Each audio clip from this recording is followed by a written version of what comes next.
All right, we're back with part two of our special America 250th special. I think it's yeah, we did part one. I apologize. I'm just using the other phone, my old phone, so I'm using it right now. And of course, we're gonna continue on with the 40th anniversary of Liberty Weekend. Thank God he's a country boy.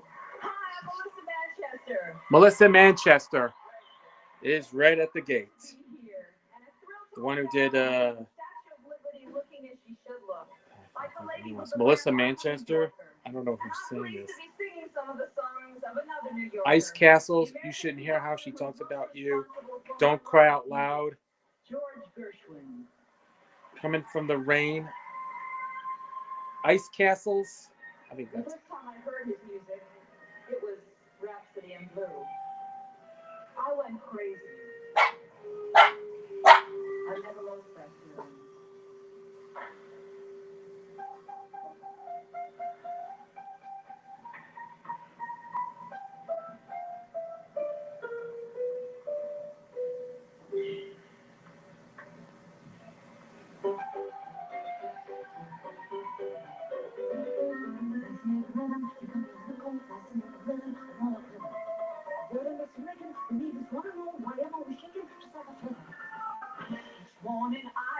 Hey, Chris, you know what time it is? Find out the work has been done. I know that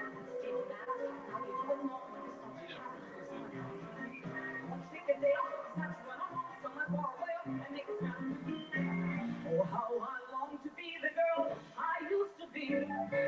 Fascinating rhythm, fascinating rhythm, fascinating rhythm.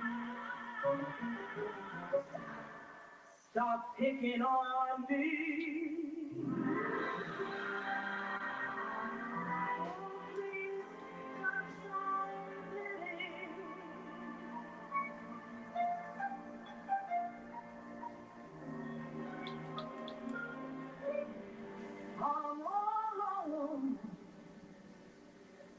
This big city.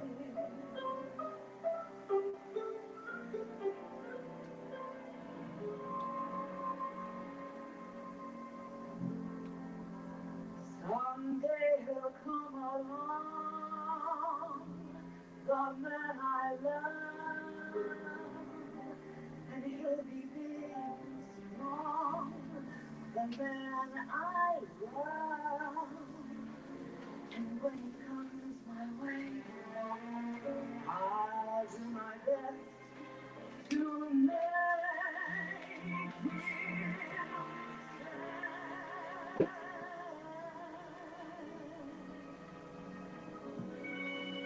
Embrace me, my sweet embraceable you.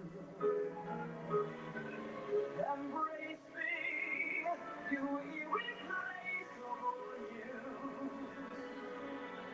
Don't be a naughty baby. Come to mama, do.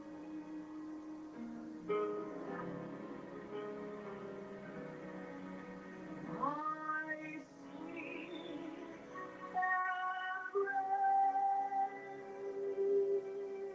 embraceable.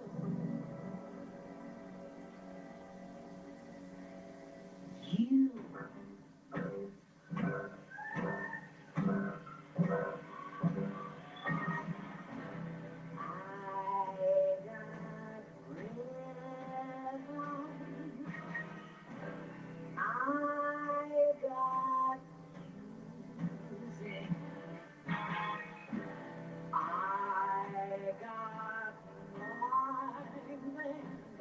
Who could ask for anything more?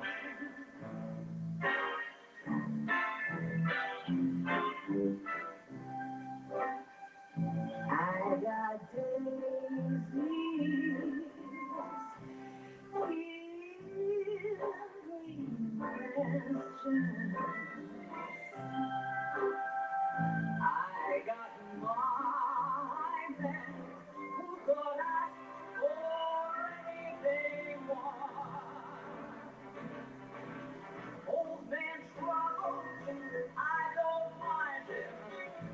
walk by them, hanging round and round and round my door.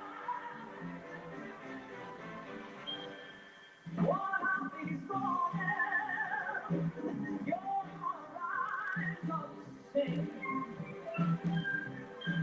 and you'll spread your wings, and you'll take the sky.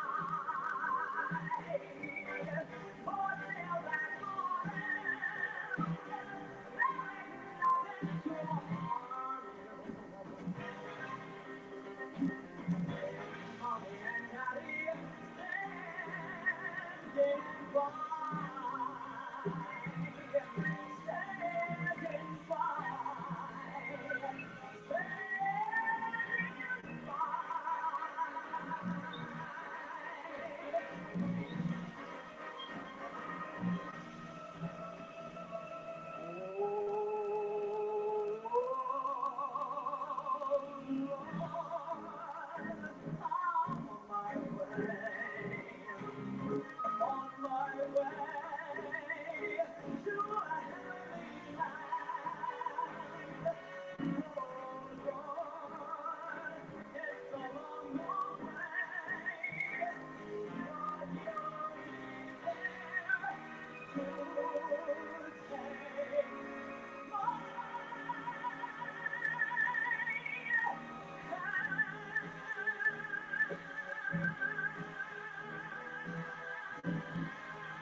till that morning, Lord, I'm on my way is from George Gershwin's glorious opera, Porgy and Bess. Gershwin's masterpiece has been performed all over the world and was the first American opera ever presented in Italy's great opera house, La Scala.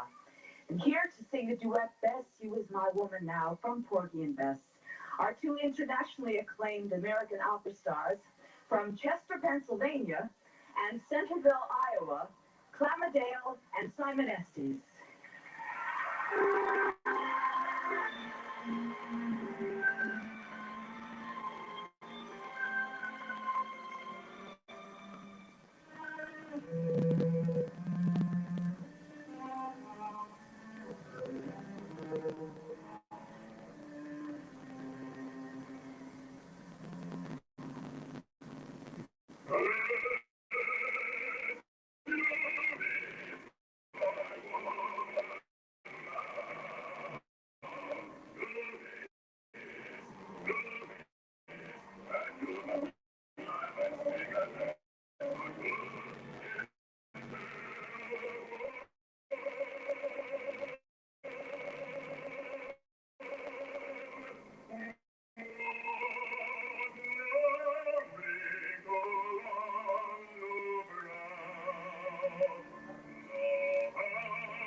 coming up, the biggest fireworks ever in America.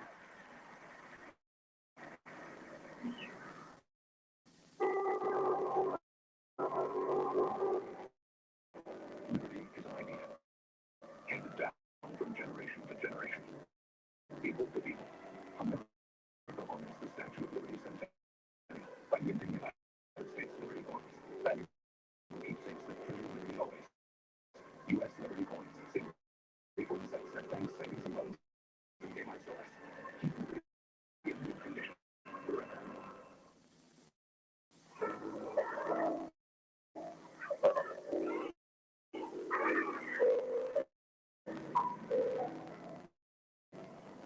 Well, that's it. Hi, my name is Teddy Ruxpin. Can you have me friends? Everybody out there.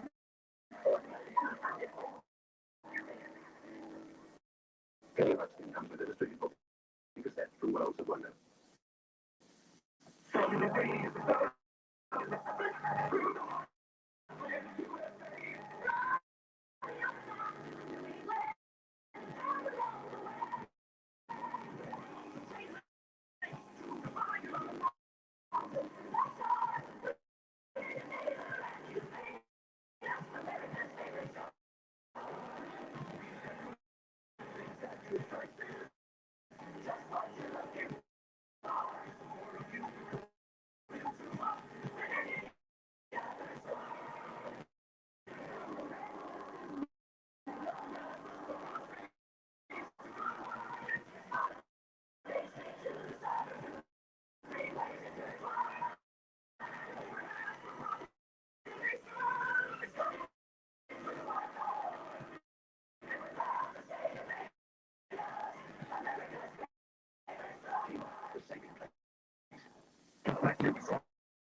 Good evening, I'm John Gray. The music we're hearing was written by George M. Cohen, American actor, playwright, songwriter, producer, genius. And I got to play him. I've always hated this overrated, pretentious music, complicated, and compositions that have divisions and intermissions from these musicians. It's hard to hear just figure on my word. I always fear it. For I'm doing friend, the I think I the melody. Oh, give me it. That's worth listening. Give me it. That's worth listening.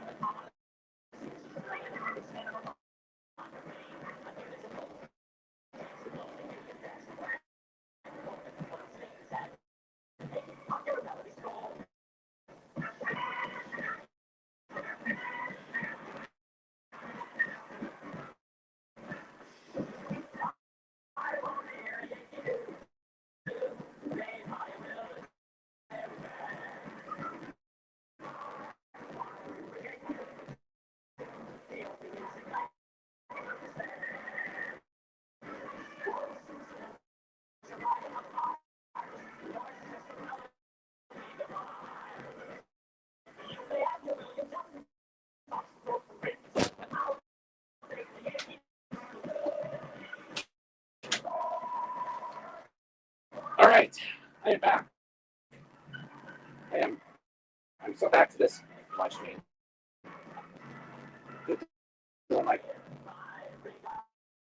Oh yeah, so we're watching this for the 40th anniversary of Liberty Weekend right now. Oh, they're doing a medley of songs from Yankee Doodle Dandy from the 1940s with James Cagney.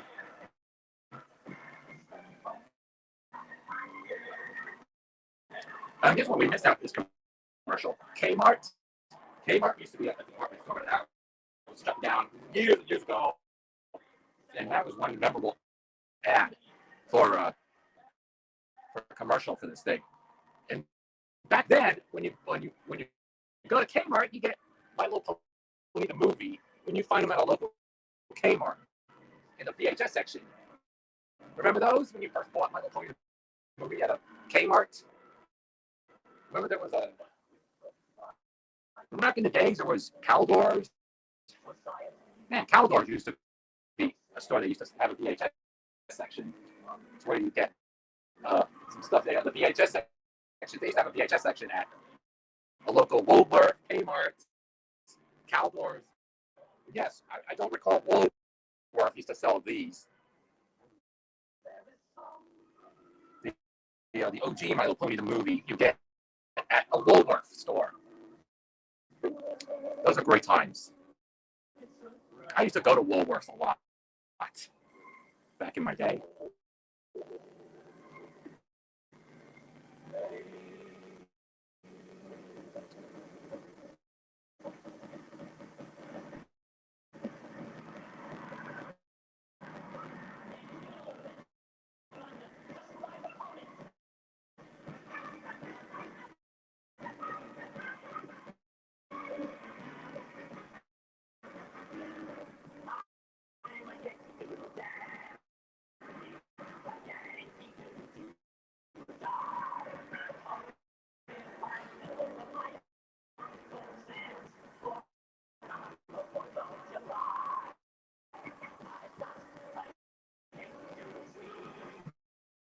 The movie was from 1942. If you may remember, yesterday on Turner Classic TCM, they aired James Cagney in Yankee Doodle Dandy.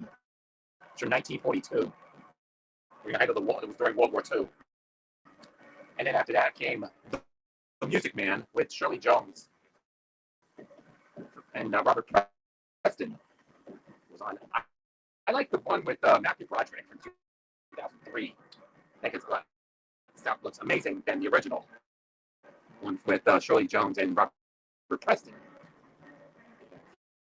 A lot of people remember The Music Man. Oh, that's a great song.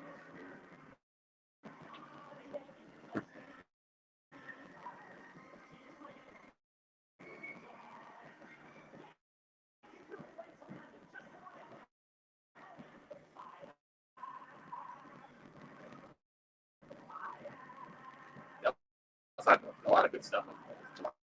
Like what themed movies, just for Circus 250.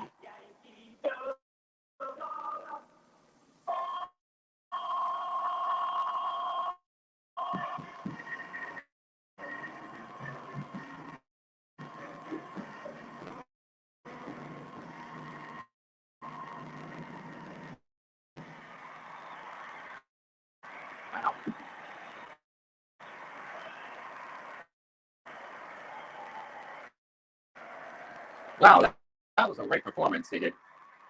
It was 40 years ago.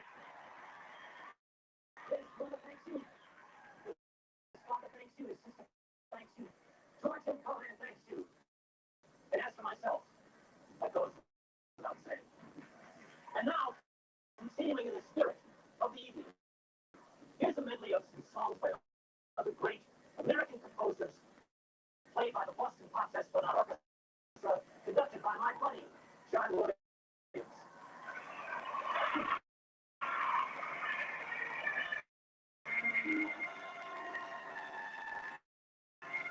Yes, it's actually a medley of songs from Stephen Foster.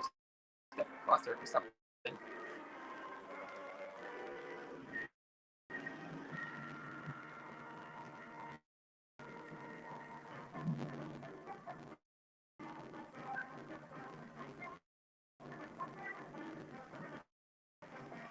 Presidential arrival aboard the JFK.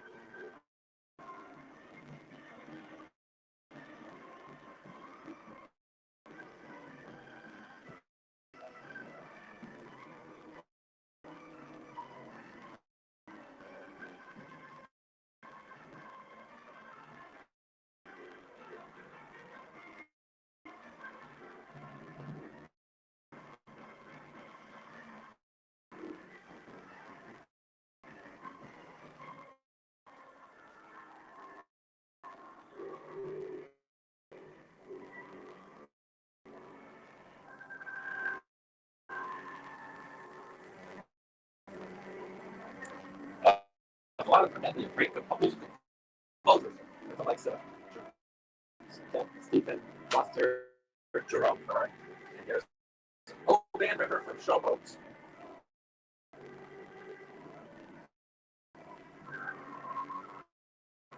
Remember Showboat?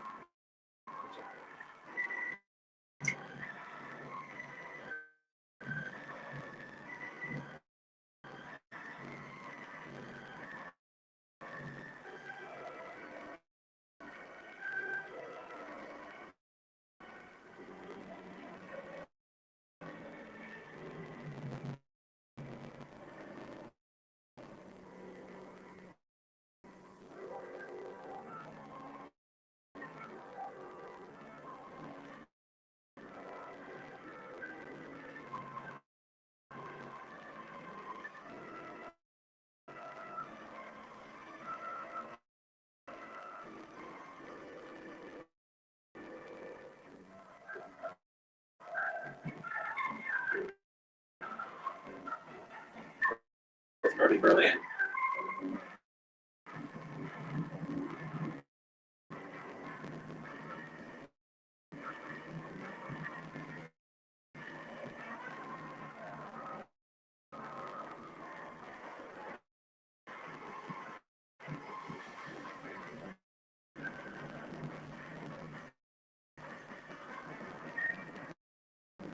It's Times Square. Where it used to be. That used to be Times Square. It's had a lot of changes.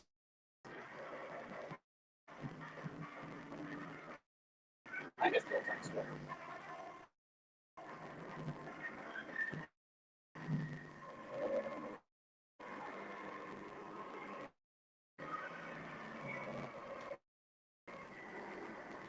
It's the Duke Ellington.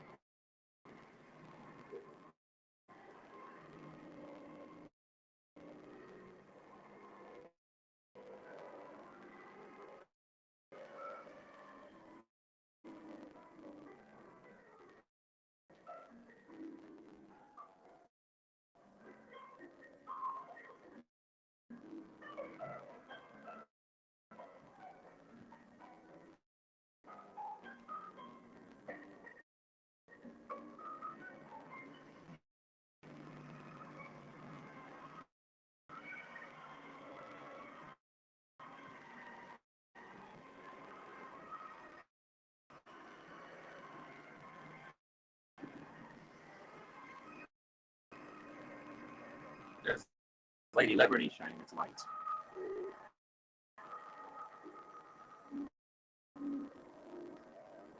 There's Richard Rogers, one half of Rogers and Hammerstein.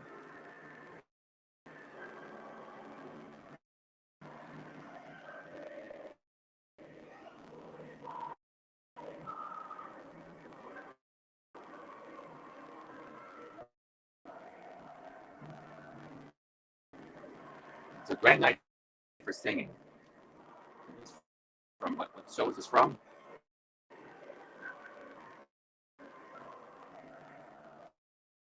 It's from what's it, Grand Night for Singing?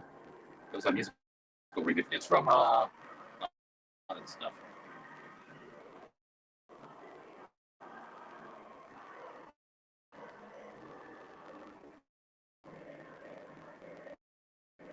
It's a grand night from singing.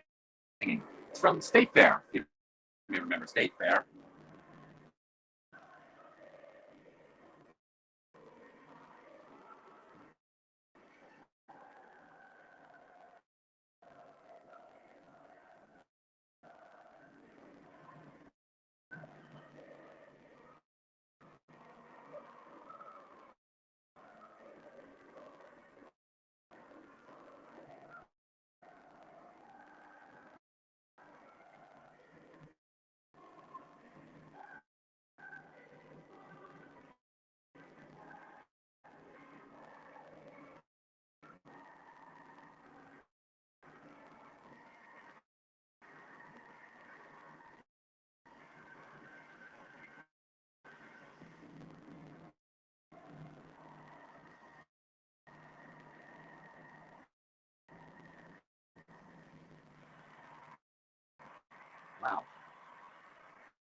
I cannot believe this.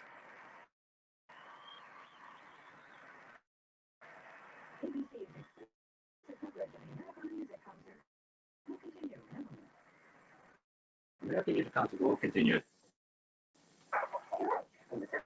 Oh, there's Clairol. This is some commercial we're talking about. Oh, and then once again, I want to take a look at the commercials. Oh, yeah, we fast forward to this. Oh, there's Whitney Houston once again.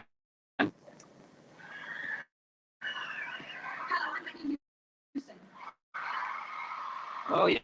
Yes. Oh, yeah. I was born just a few short miles from here in Newark, New Jersey. Uh-huh. This has been a wonderful year for me, and being part of this fantastic night of music is the icing on the cake. Icing on the cake. As the youngest performer of the evening, I'd like to sing a special song which I feel has something to say to all of us, especially our young people. It was written by Michael Master and the late Linda Creed. Oh. Here she is, a beautiful rendition of The Greatest Love of All. Man, that was a big hit at the time. When that movie, when My Little Pony the movie, which you see here,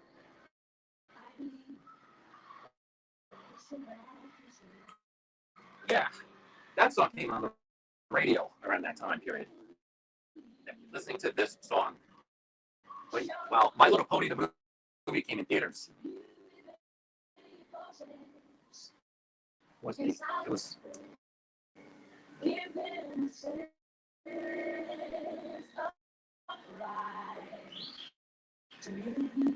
Yeah, I remember hearing this song a lot.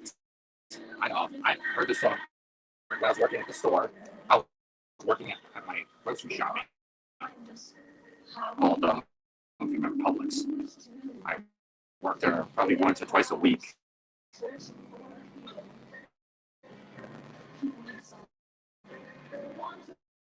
And that song was played on right on the when I was at Publix.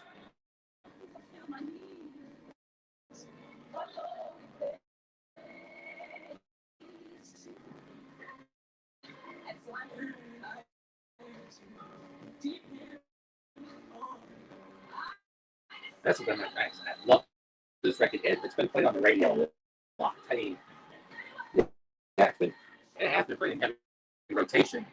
Man, this is like, you know, it's become a pretty good song for its time. I can't recall this song is from maybe. People love this record. I mean, because we're going to go see the movie when it was in theaters. And that song was a hit back in '86. There were, yeah, when the movie was in theaters, when my MOPG1 came in theaters, I think the song was played on the radio. That was the song called The Greatest Love of All.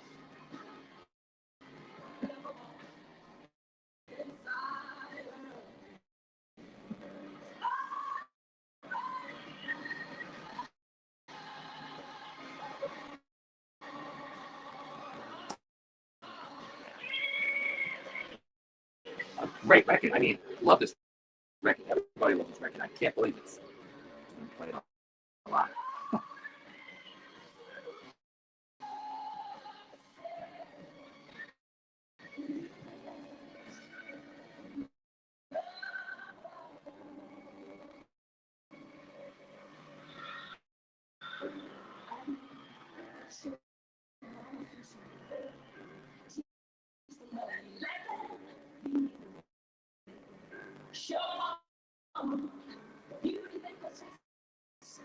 Inside.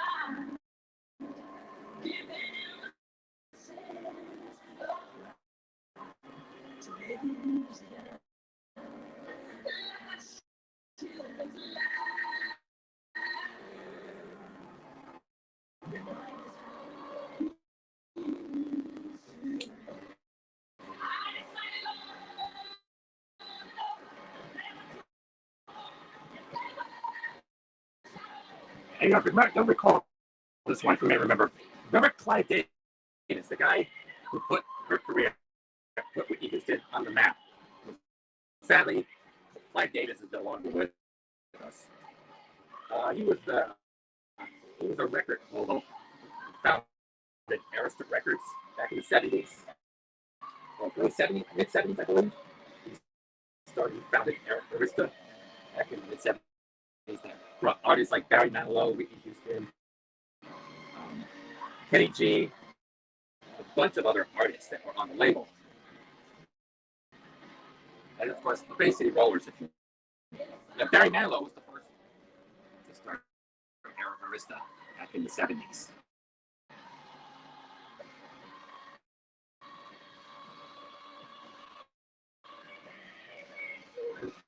And of course, a lot of names.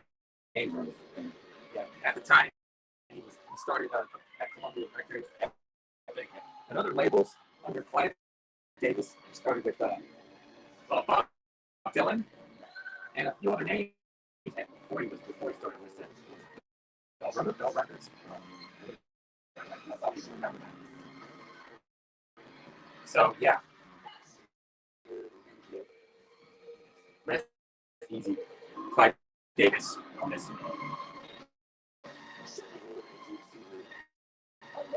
And so is this music. I put the label under Clive Davis.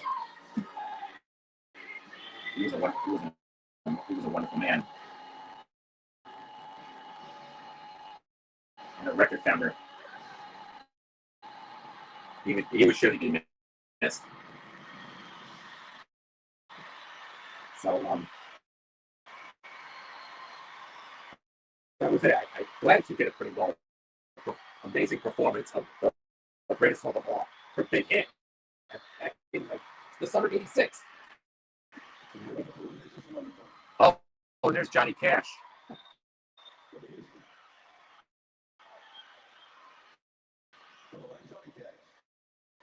Oh yes, that's what he said. Folsom Prison Blues. Arkansas, and I'm proud to be here tonight representing the world of country music.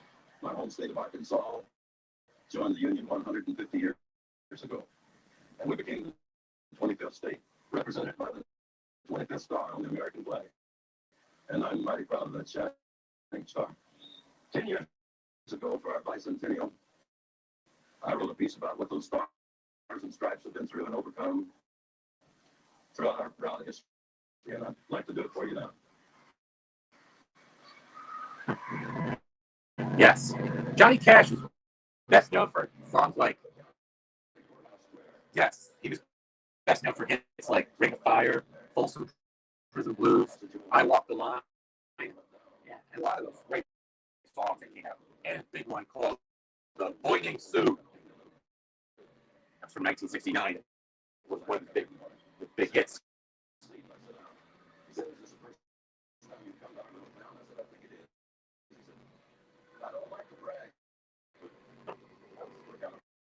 Very good ones.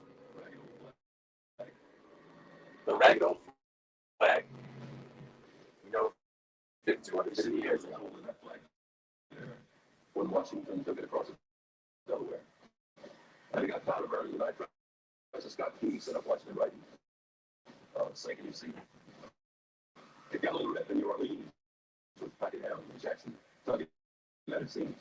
It almost fell with the Alamo beside the Texas flag. She waved. Don't know. It got cut with a sword at Chancellorsville. It got cut again at Shiloh Hill. There was Robert E. Lee, Beauregard, and Bragg. And the South went move harder on the ragged old flag.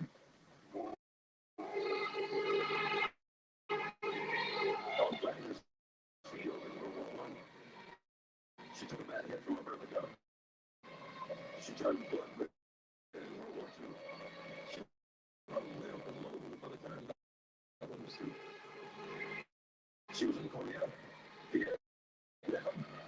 She went where she was served by Uncle Sam. The Native Americans, the blacks, yellow and white, all shed red, blood for the stars and stripes. And in her own good land, she's been abused, she's been burned, dishonored. Did I have refused, and the very government for which he stands has been scandalized throughout the land. And she's getting credit there, and she's wearing kind of thin. But she's in pretty good shape, the shape she's in. But she's been through the fire before, and she can take a little bit more. So we raise her up every morning, and we bring her down slowly every night. We don't let her touch the ground. We pull her up right. On second thought, I guess I do like drag, because I might cut out of that regular.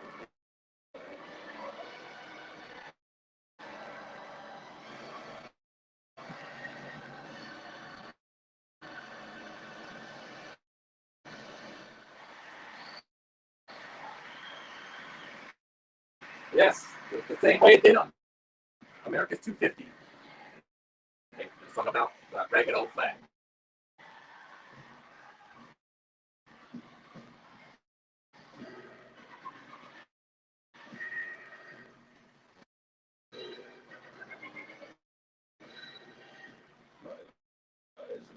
And he sang the Battle Hymn of the Republic.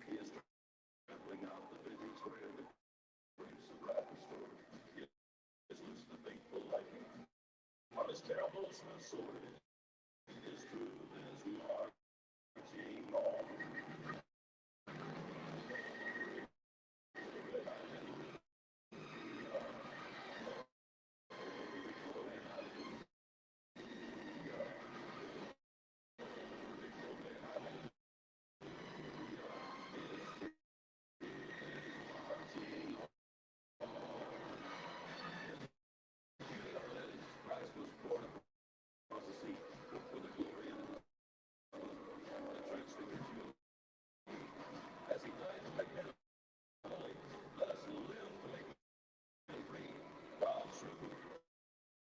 marching on.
What a magnificent performance.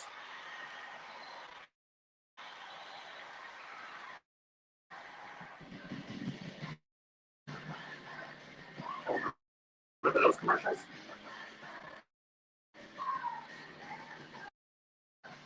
Oh, Plymouth.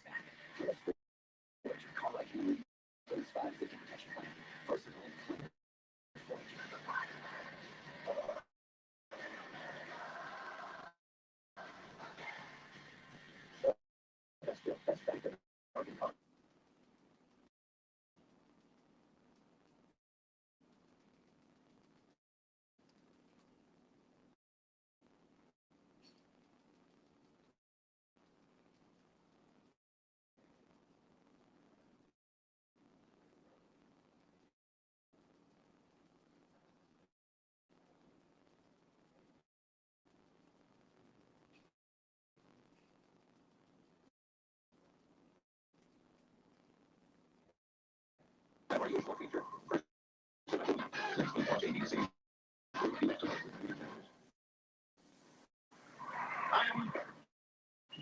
I'm James Whitmore. James Whitmore. Once again. I'm from Buffalo, New York. I'm here. And I'm an American.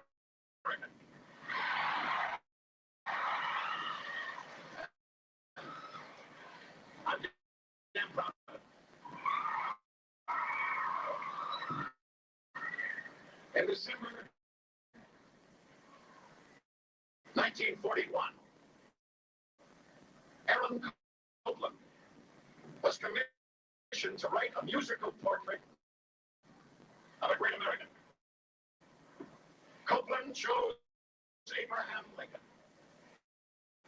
framing Lincoln's words with his own original music. And on this very special 4th of July, with the Statue of Liberty in sight, I feel privileged to add my name to the roster of distinguished American actors and statesmen who have narrated Aaron Copland's Lincoln portrait.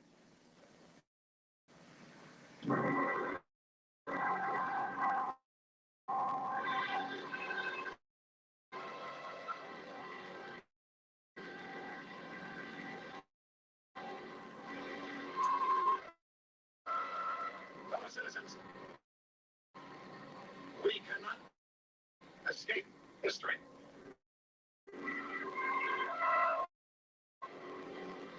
That is what he said. That is what Abraham Lincoln said. Fellow citizens, we cannot escape history. We of this Congress and this administration will be remembered in spite of ourselves. No personal significance or insignificance can spare one or another of us. The fiery trial through which we pass will light us down in honor or dishonor to the latest generation. We, even here, hold the power and bear the responsibility.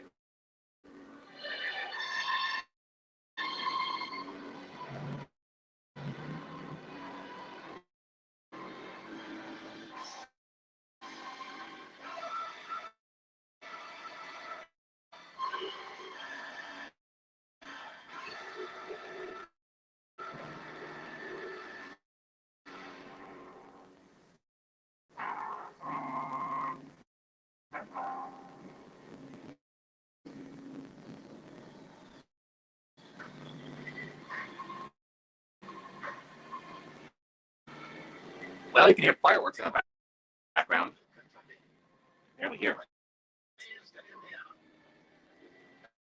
and lived in Illinois.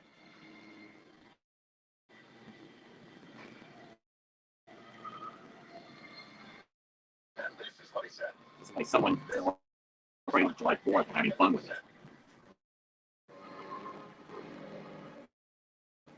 The dogmas of the quiet past are inadequate to the stormy present. The occasion is piled high with difficulty, and we must rise with the occasion. As our cases do, so we must lead the new. As our cases do, we must disenthrone ourselves. And then we shall save our country.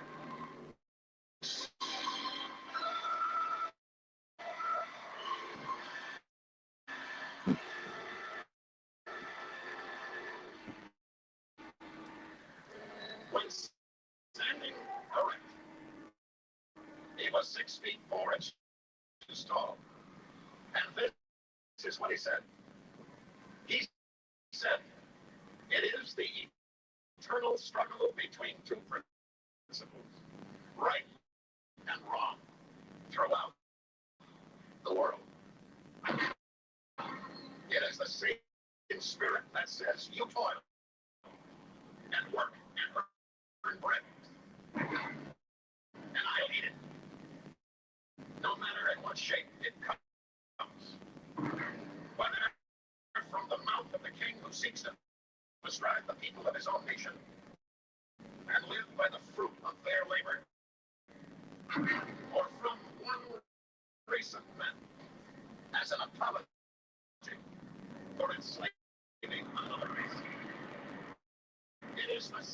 tyrannical.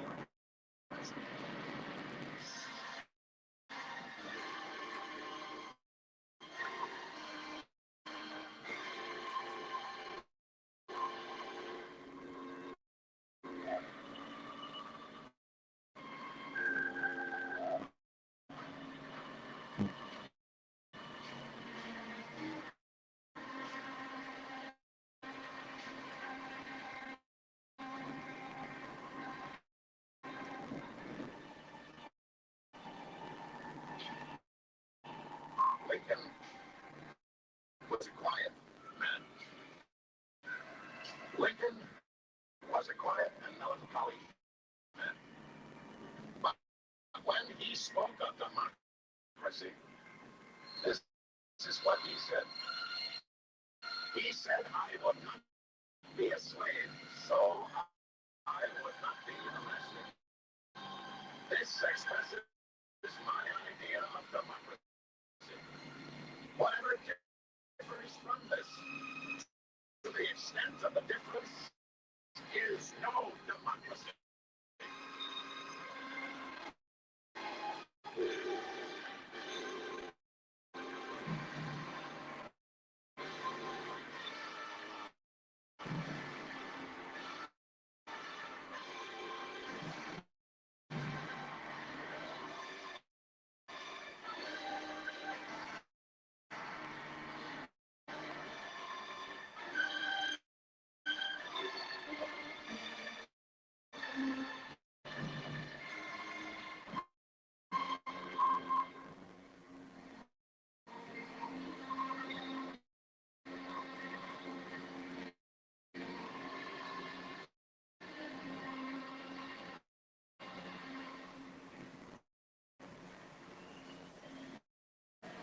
Abraham Lincoln, 16th president of these United States, is everlasting in the memory of his countrymen.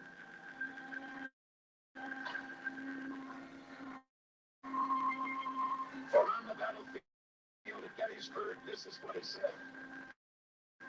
He said that from these honored dead, we take increased devotion to that cause for which they gave the last full measure of devotion.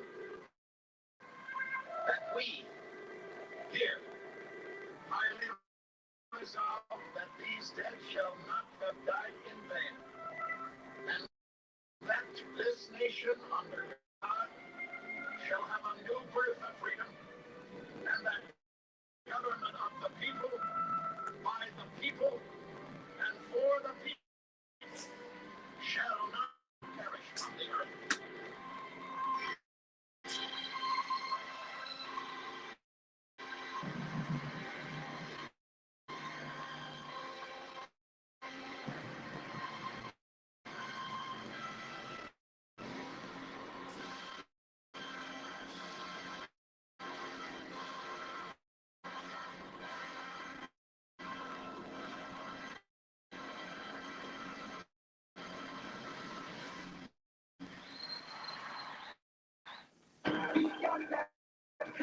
Oh, there's some commercials again.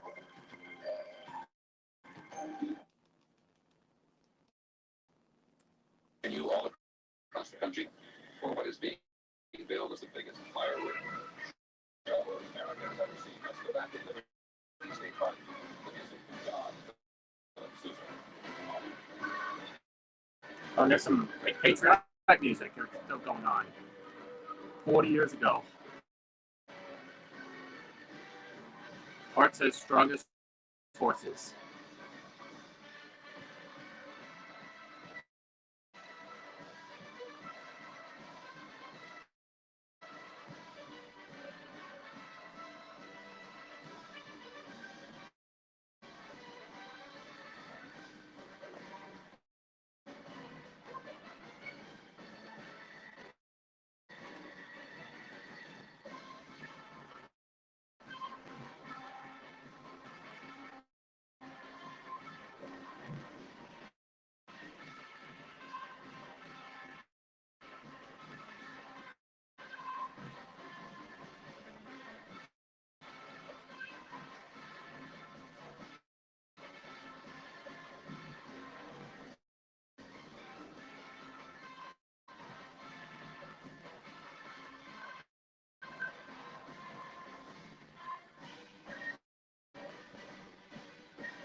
All right. Yeah, it was stuck on the Band-Aid, but the Band-Aid stuck on you.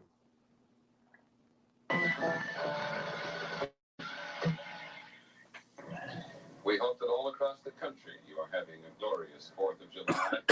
We're going to go back to Liberty State Park where the finale is fast approaching. And here is Barry Manilow. Here he is, Barry Manilow, once again. Singing America the Beautiful for the America's 250th.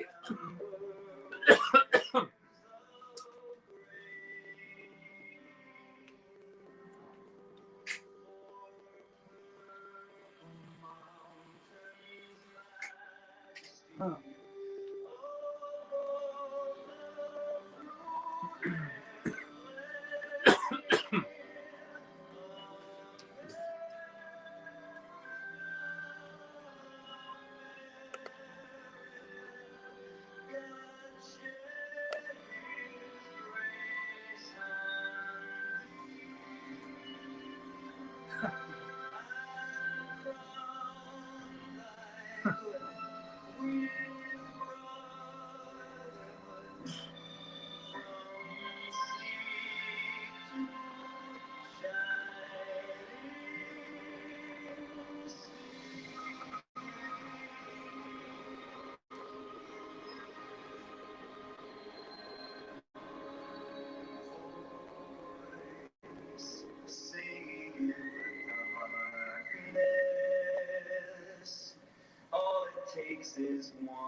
And the other song, One Voice.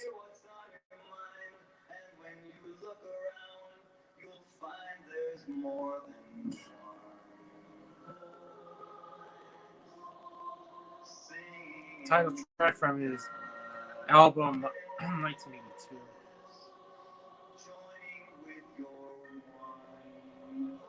It's from 1979, I believe. Each and every note another octave. Hands are joined and fears unlocked. If only one voice would start it on its own. We need just one voice facing the unknown. And then that one voice would never be alone. It takes that one.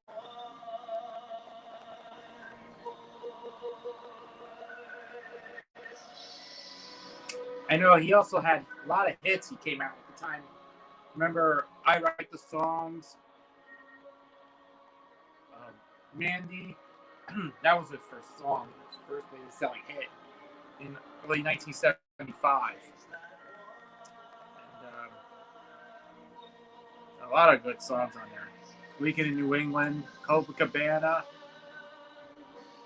Can't Smile Without You, and some of the other songs from Manilow had bigger hits back in the late 70s, early 80s. Throughout the 1970s, actually had hits.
Once again, John Denver.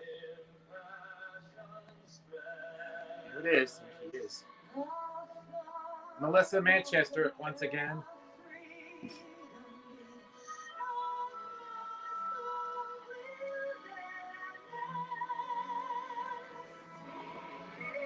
Plus a line of great operatic voices.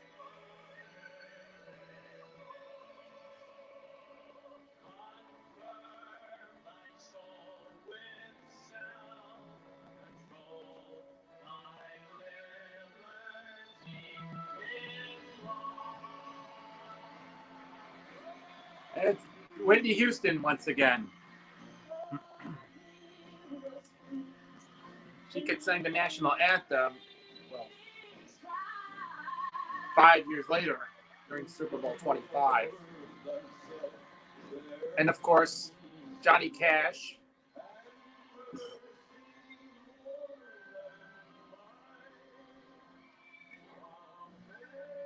Alan Copeland.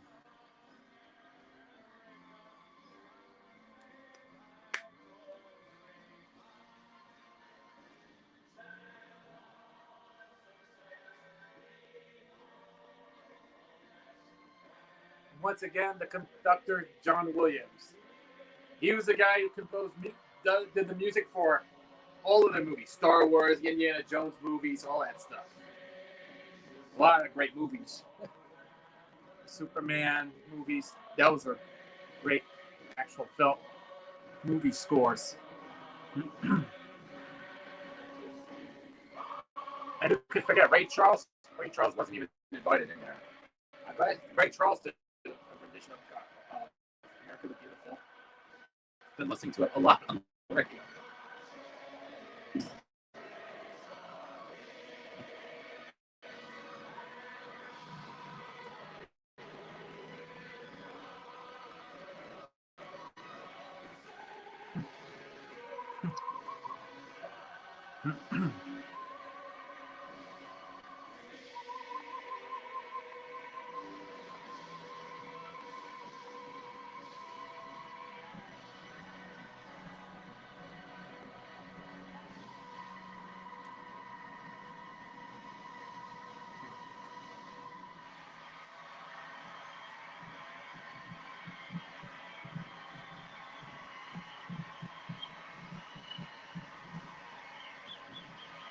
Of American music at Liberty State Park in New Jersey, and there is much more to come. President Reagan is already on board. The USS John F. Kennedy, the carrier, which is down on the harbor. There are thousands of boats in the harbor, and we hope millions of you all across the country waiting for the fireworks. We'll be back very shortly.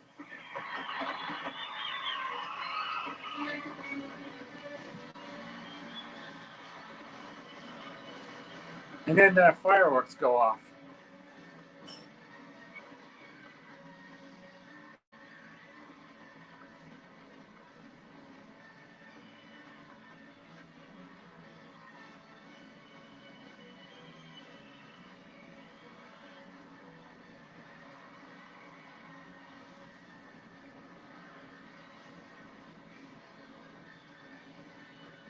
Now we're just rolling the credits.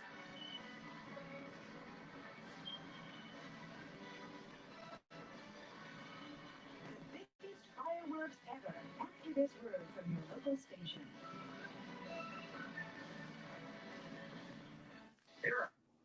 Oh yeah, and there's also we're going to get to the next clip we got.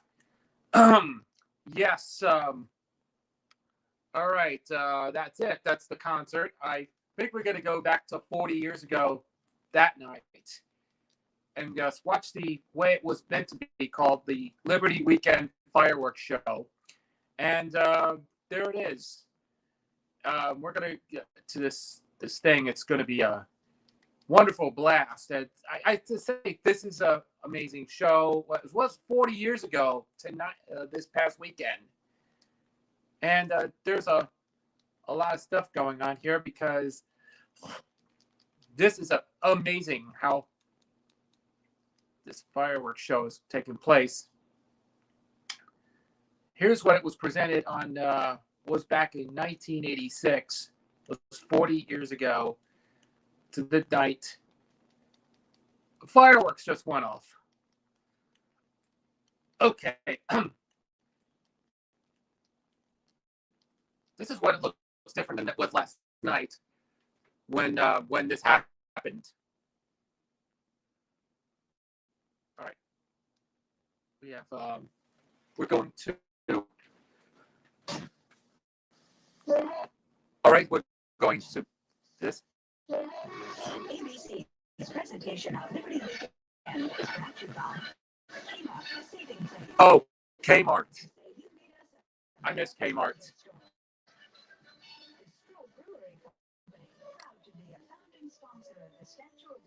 I remember you going to Kmart all the time.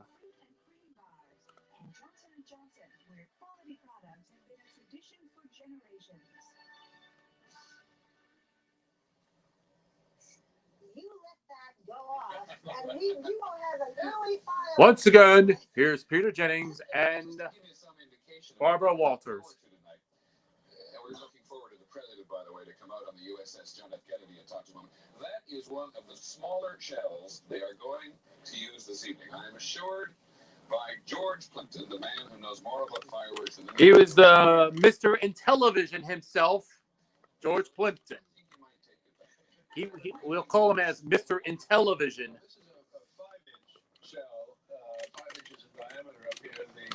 The largest shell of night, there are going to be 4 of them, is a Japanese shell which is 18 inches in diameter and weighs, oh heavens, 115 pounds. That's Mr. Intellivision. You know, he was a spokesperson for the commercial. Remember the Intellivision video game system?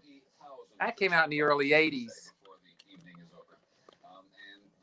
Great fireworks display in this country, and I guess George was for the Brooklyn Bridge, 1983, April 1983. How big will this be? Yeah, but that happened on most occasions. Well, I would guess it'd be almost 4 times.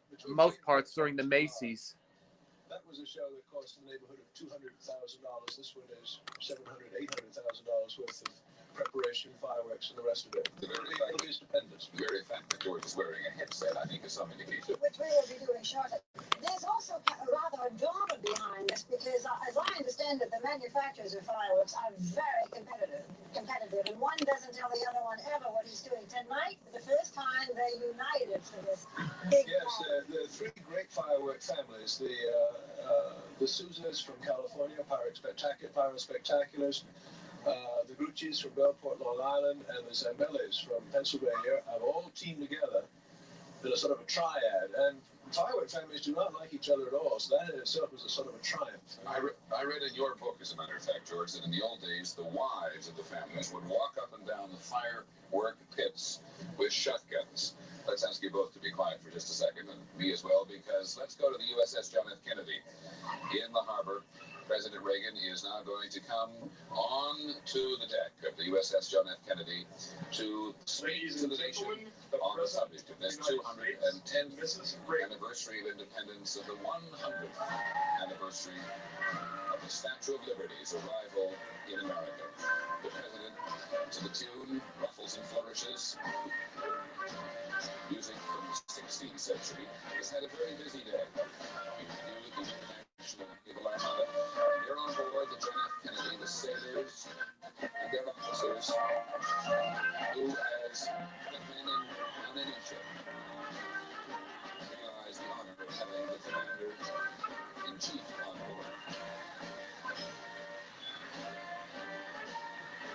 John F. Kennedy was the largest ship in the International Naval Review here, the 5th International Naval Review that's been held in the United States since the early part of the 19th century. There, once again, beneath the Statue of Liberty, our president. My fellow Americans, in a few moments, the celebration will begin here in New York Harbor. It's going to be quite a show. Yeah, that was before the annoying orange himself. Long before the annoying orange. Doing a scene with kids or animals, because they'd steal the scene every time. It was Ronald Reagan. So you can rest assured, I wouldn't even think about trying to compete with a fireworks display, especially on the 4th of July. My remarks tonight will be brief, but it's worth remembering that all the celebration of this day is rooted in history. It's recorded that shortly after the Declaration of Independence was signed in Philadelphia, celebrations took place throughout the land, and many of the former colonists, they were just starting to call themselves Americans, set off cannons and marched in fife and drum parades. What a contrast with the sober scene that has taken place a short time earlier in Independence Hall. 56 men came forward to sign the parchment. It was noted at the time that they pledged their lives, their fortunes, and their sacred honors. And that was more than rhetoric. Each of those men knew the penalty for high treason to the crown. We must all hang together, Benjamin Franklin said, or assuredly we will all hang separately. And John Hancock, it is said, wrote his signature in large script so King George could see it without his spectacles. They were brave. They stayed brave through all the bloodshed of the coming years. Their courage created a nation built on a universal claim to human dignity, on the proposition that every man, woman, and child had a right to a future of freedom. For just a moment, let us listen to the words again. We hold these truths to be self-evident, that all men are created equal, that they are endowed by their Creator with certain unalienable rights, that among these are life, liberty, and the pursuit of happiness. Last night, when we rededicated Miss Liberty and relit her torch, we reflected on all the millions who came here in search of the dream of freedom, inaugurated in Independence Hall. We reflected, too, on their courage in coming great distances and settling in a foreign land and then passing on to their children and their children's children the hope symbolized in this statue here just behind us, the hope that is America. It is a hope that someday every people and every nation of the world will know the blessings of liberty. And it's the hope of millions all around the world. In the last few years, I've spoken at Westminster to the Mother of Parliaments, at Versailles, where French kings and world leaders have made war and peace. I've been to the Vatican in Rome, the Imperial Palace in Japan, and the ancient city of Beijing. I've seen the beaches of Normandy and stood again with those boys at Pointe de Hoc, who long ago scaled the heights, and with, at that time, Lisa Zanetta Hen, who was at Omaha Beach for the father she loved. The father who had once dreamed of seeing again the place where he and so many brave others had landed on D-Day. But he had died before he could make that trip. And she made it for him. And Dad, she'd said, I'll always be proud. And I've seen the successors to these brave men, the young Americans in uniform all over the world.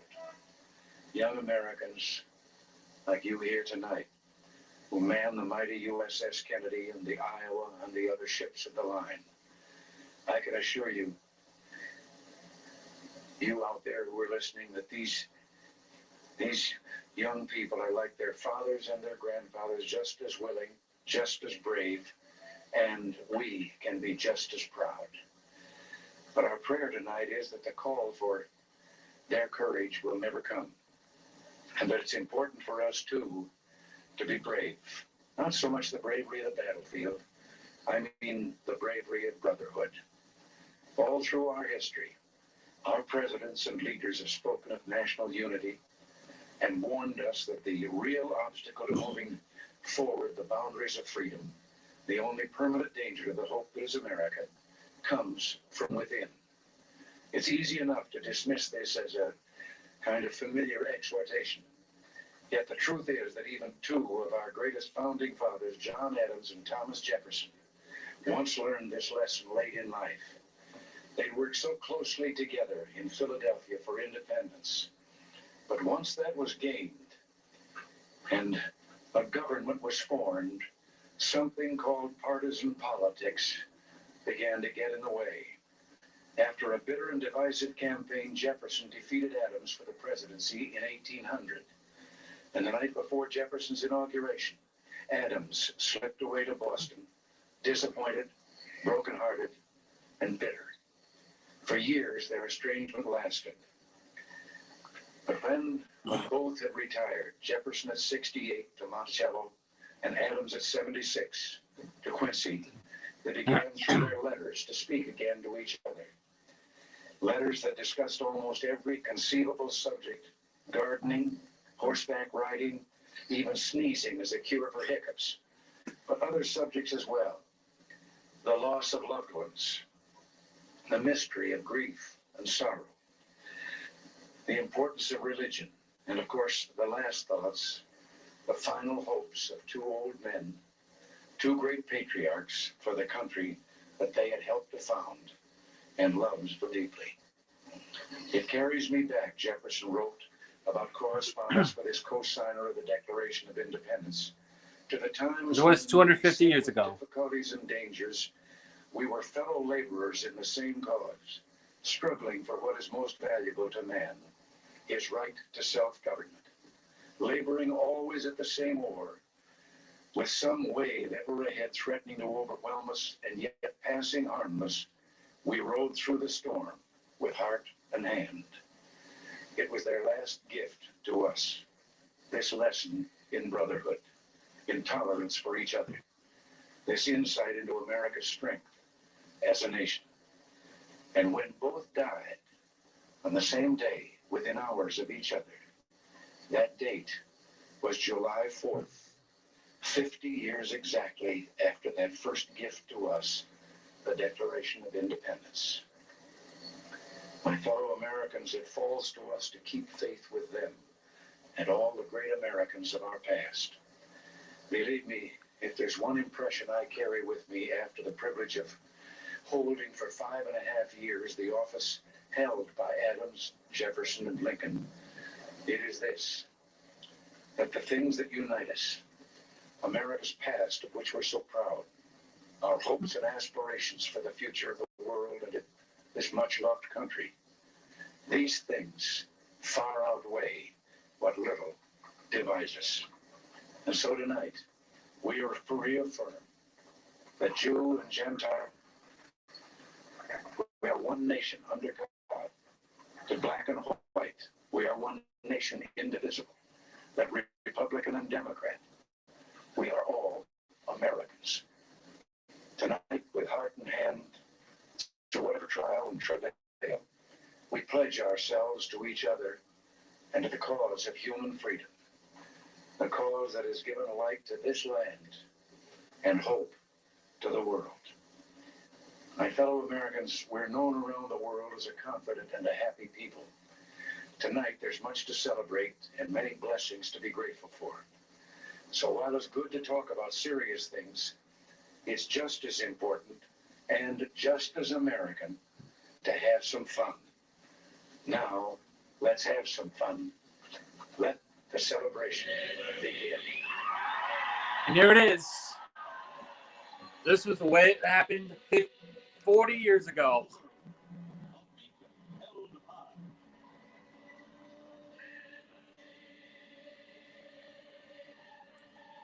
Looks like the Larry's up in smoke.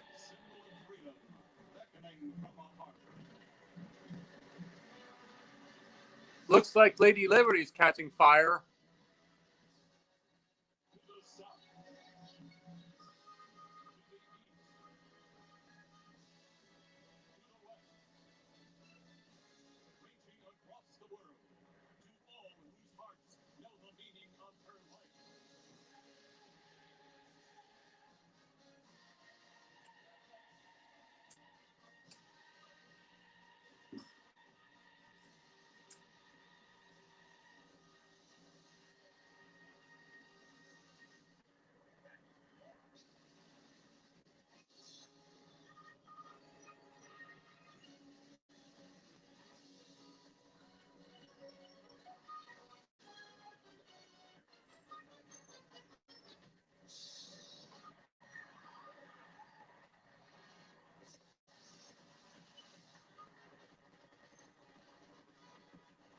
And here it is. Fireworks just got started. Fireworks got underway. As you can see, there's one in Jersey City in the East River. Same thing happened yesterday, happened like 40 years ago, as it were 40 years later. You know, Statue of Liberty wasn't even in there, but this was the way it happened.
Wow, I can't believe this. This was 40 years ago. The way it was back when My Little Pony the movie was in theaters at the time. That was when they sets off. Wow. I gotta tell you, it was like I was 8 years old. I was a little afraid of fireworks back in 1906. I was 8. 40 years ago, I was like a little kid back then, and I was so afraid. I know I remember the time I was scared by loud noises and fireworks. Just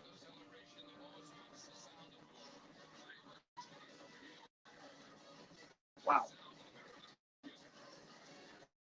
Yeah, it was kind of like that in a way, Jersey City.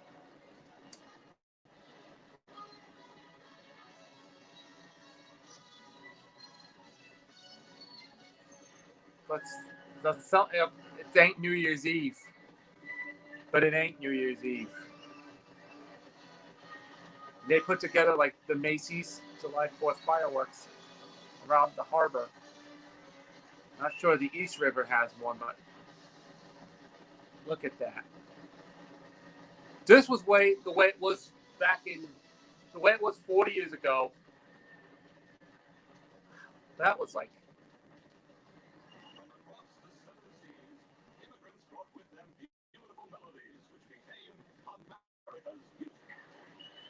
America's music. Yep, there's the tall ships that was parked there. This was like going back to where it was.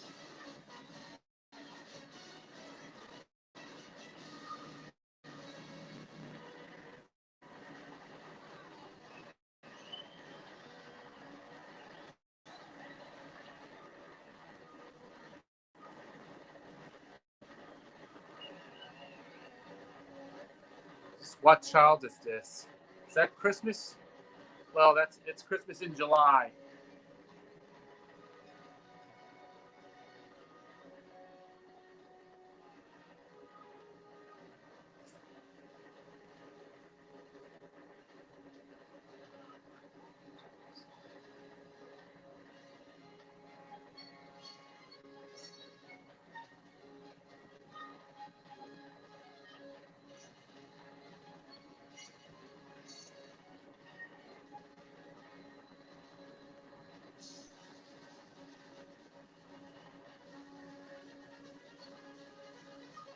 Oh, that's just so pretty. It was same thing that happened today, but last night I watched it.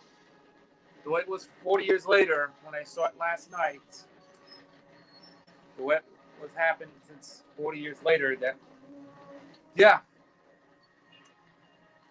Last night they did put out a 50th Macy's 4th of July fireworks with a lot. It was shot in both the Jersey City and both the Hudson River and in the East River. and the Brooklyn Bridge. And of course, after the fireworks ended, just a fire broke out on the walkway that caused an accident that happened. And they set off a little shot. They throw a few shots in, and that was left over from the fireworks show, and that was it. Yeah, it was kind of. It's sort of an accident that happened on the Brooklyn Bridge on the walkway. There was just firing the shots, and then it causes a fire that broke off the walkway, and then they cleared it off, and everything. The road has been reopened following a massive celebration that happened last night when it was part of the America's 250th.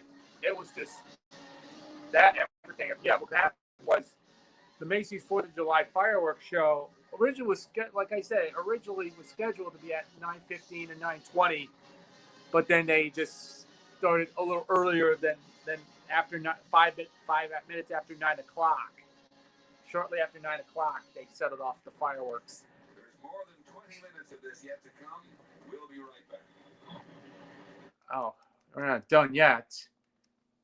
We're right in the middle of an ad or something. Tag. I hate those. Games begin in August. I wish. Oh, laser tag. That was a commercial. In your car, we really don't need to tell you what's going on.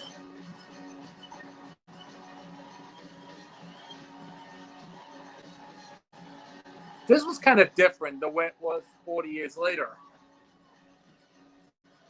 July 3rd had a light show on the Statue of Liberty. Had a light show. I didn't watch to see the light show going.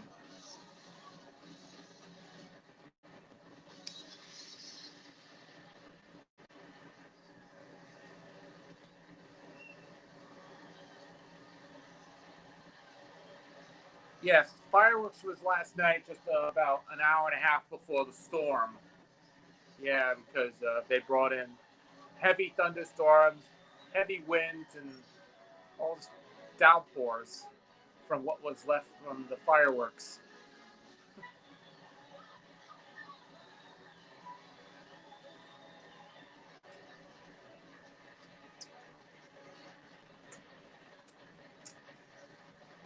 These are lots of best effects. They did a pretty good job with these fireworks,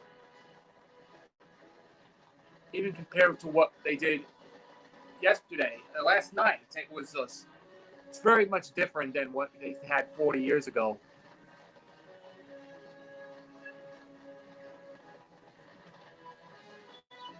I wonder if they're going to be. I hope they'll be back around that point because, yeah, I know.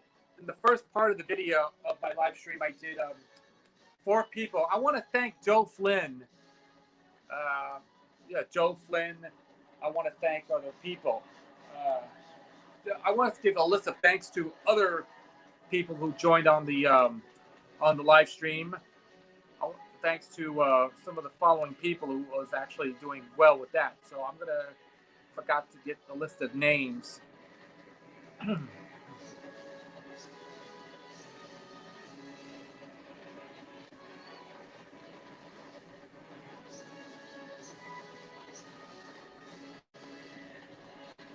Yes, they do have names from you. I want to thank some of the people who joined the live stream. Oh yeah, thanks to PG 2002, thanks to Daniel Flynn, and thanks to Eric Hayden for inviting us, for joining us in our chat, in our live stream here, in our live chats. Thank you so much for joining us, and I hope you had a great 4th of July, and I'm going to keep it going until we'll get to the middle of this one, because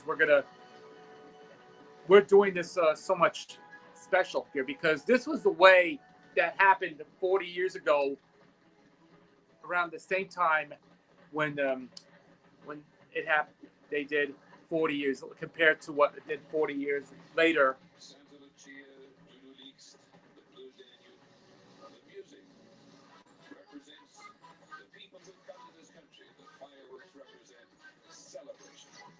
Yeah, this is what it's all about.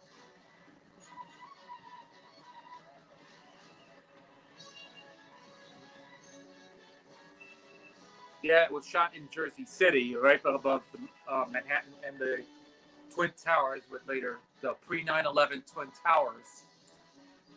And then that's only in Jersey City. It did not set off on the East River because last night's Macy's 4th of July fireworks had both Jersey City and the East River by the Brooklyn Bridge. Became the center stage of the show. The way it was happened since around that point.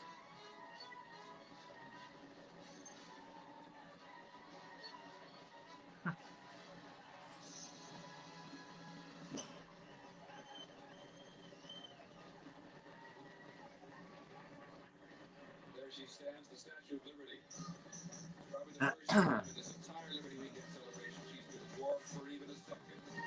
The fireworks from Japan and China, from Australia, Canada, Great Britain, and the United States shower into the sky over New York Harbor.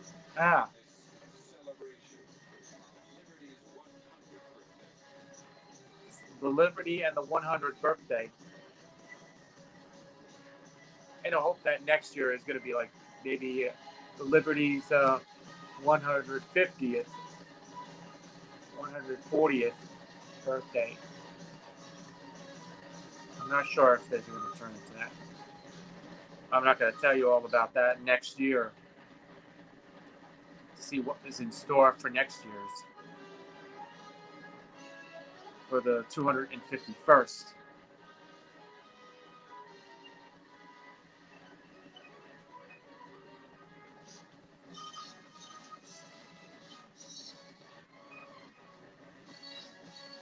And I'm checking this one. It says July 4th. I have to look it up on the date.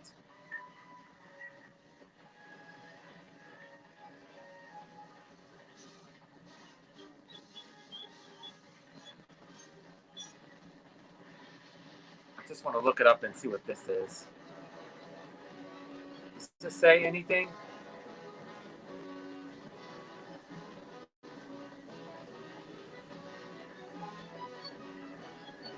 Oh, it says right here, July 4th, 1986. You can't see that. It's a little focused. Fireworks display in New York Harbor was part of Liberty Weekend, a massive 4-day celebration marking the 100th anniversary and the reopening of the Statue of Liberty following a multi-year restoration.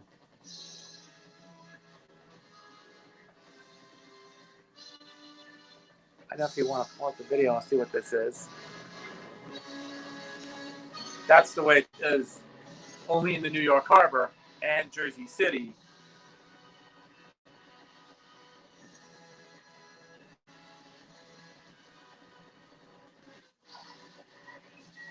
And there's a section of the fireworks that sets off.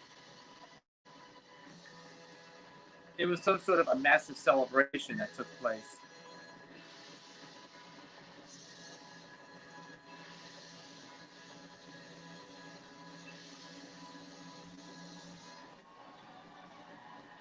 And would you believe there is more? As the New York Harbor sky is filled. We'll be back in just a minute.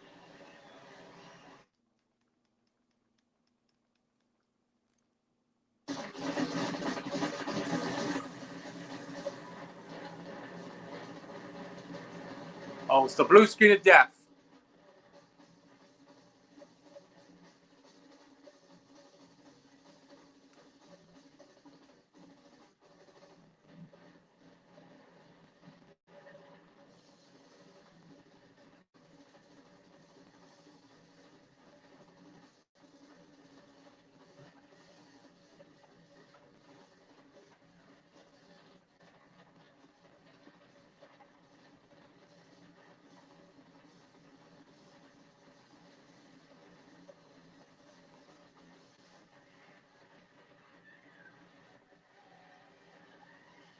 George, we have a very brief pause here. Are you disappointed in any way, shape, or form? You know, the Japanese made a lot of shells, especially for this night, and I've seen shells out there that I've never seen before. It's extraordinary.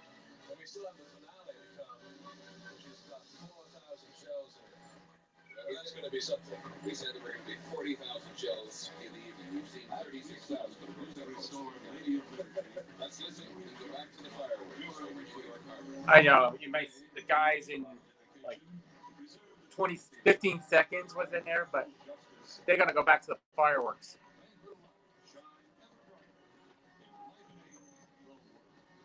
Lightening the world.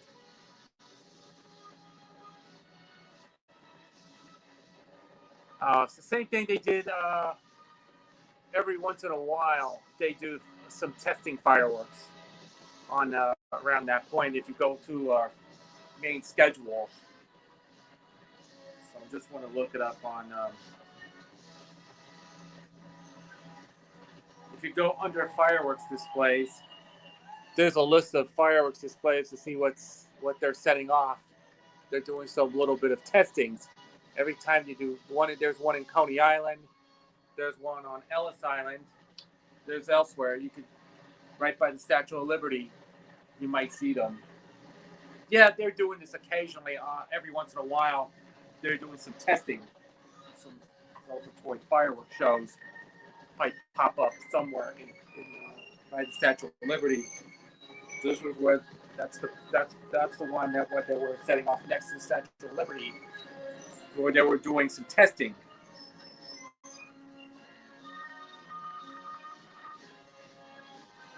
They do this each every once in a while. Right around New York Harbor.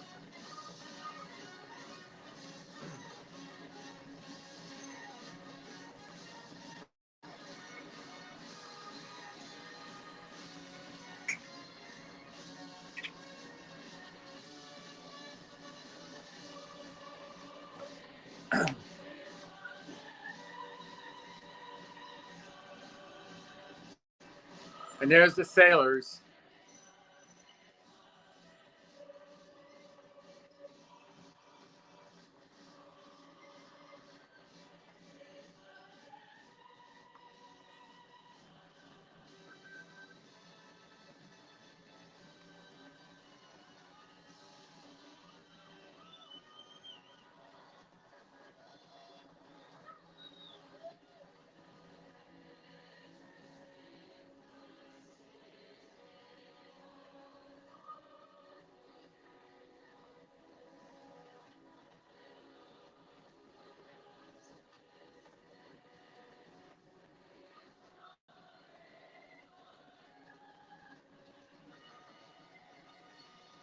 And nobody is sending some response on the chat, so in our live chat. So I wish if I could post this up and say, this is, yeah, I know 3 of us left the chat because left the live stream so I could try to be on the zone. But many people have never saw it. A lot of people remembered it from 40 years ago. Oh, look at that. This is so amazing.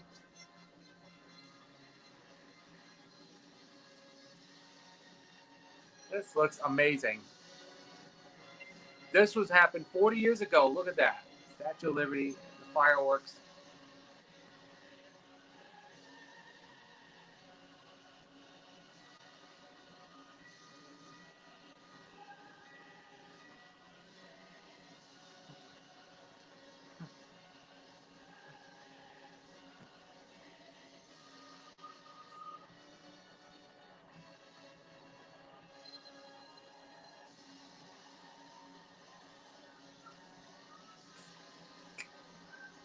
There it is.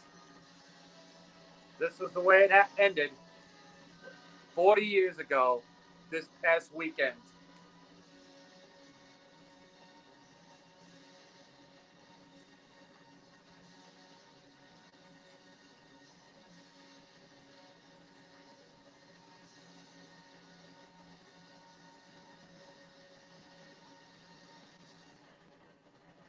And there it is.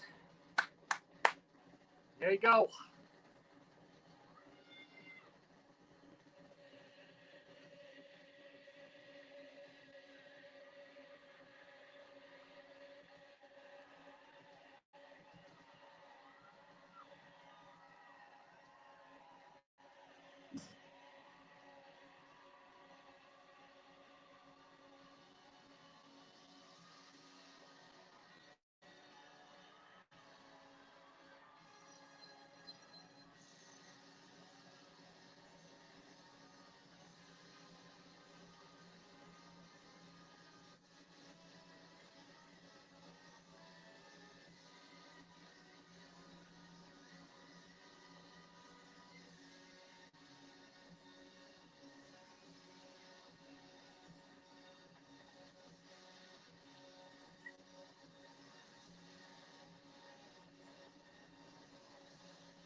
There it is. Finally. This was the way it ended 40 years ago. This past week, this weekend.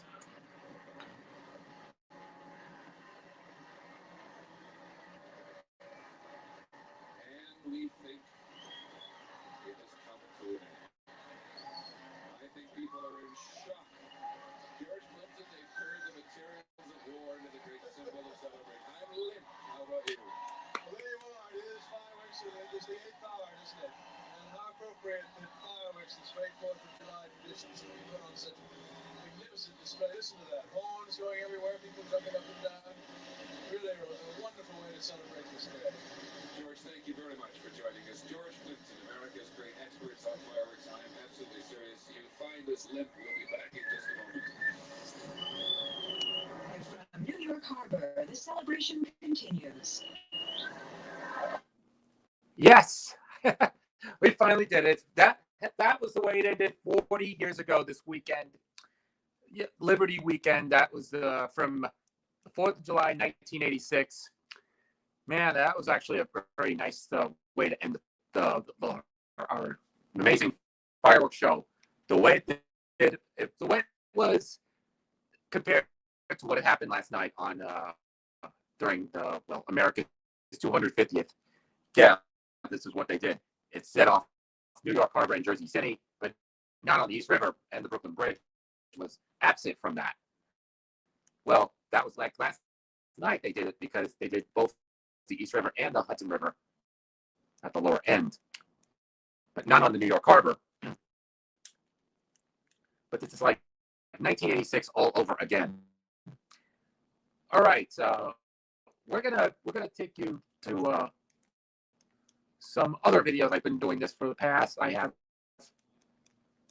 more stuff in the past. We talked about we always do a lot of things to do because of if you look at search histories. I think we're going to go a little further than that. We go back to last week, by the way. If you may recall, I watched My Little Pony the movie on VHS. The way it was back in 1986, that was 40 years ago, and that was the way it was back 40 years ago. Al 1701 has put together a review, or whatever this is, of the it's split into 3 parts. This is on My Little Pony the movie, was when it was originally released back in '86. So I think we're going to thank he did put a video from what is it? Many years ago, by the name of Al 1701, and that was 12 years ago. So I want to show you something about the introduction. We're going to play for you this time. All right, let's try again, please. We're about to roll. Here we go.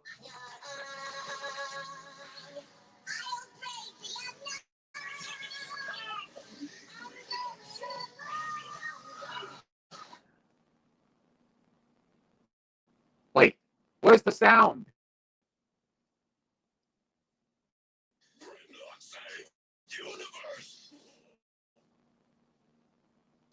Well, I'm part of the movie is a first for me.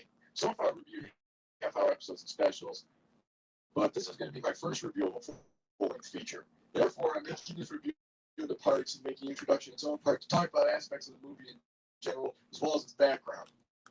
Yeah, this year, because last week I did a live stream on my 40th anniversary of My Little Pony the movie.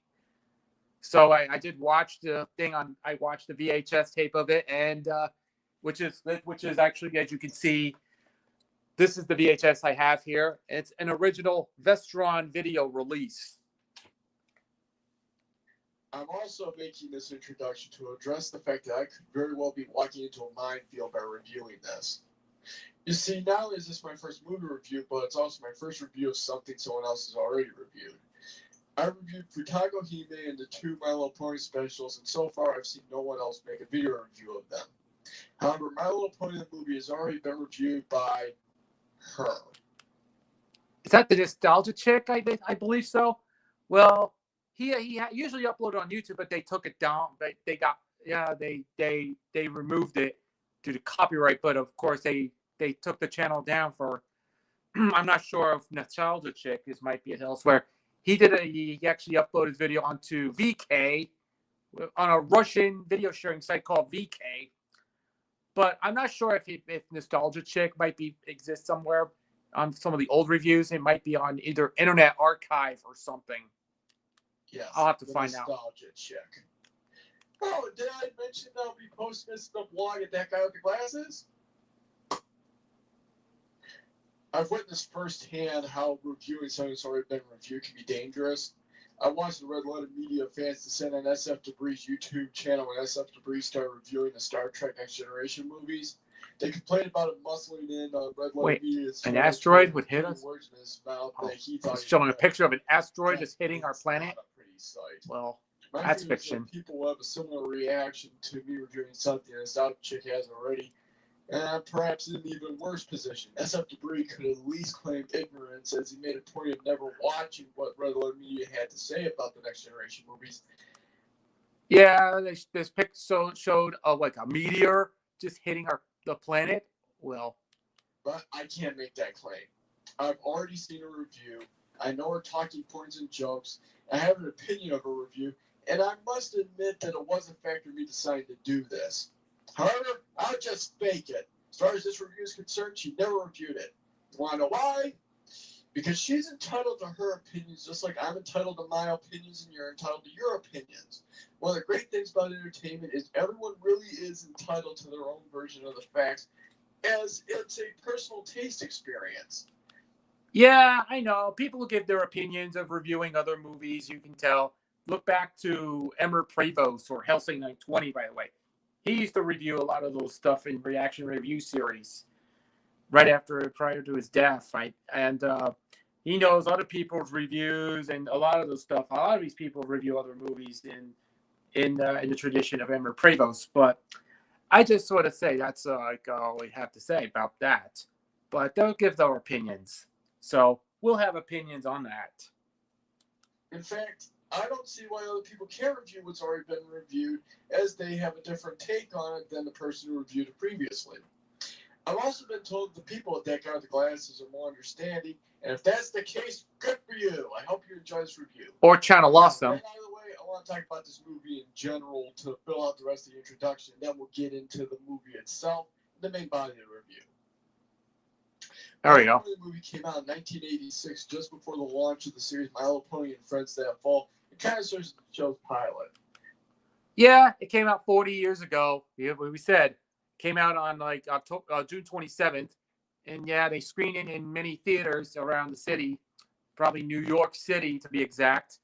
Just 1 week before this happened that I watched before this special program that I used to watch, like I remember earlier, which was Liberty Weekend.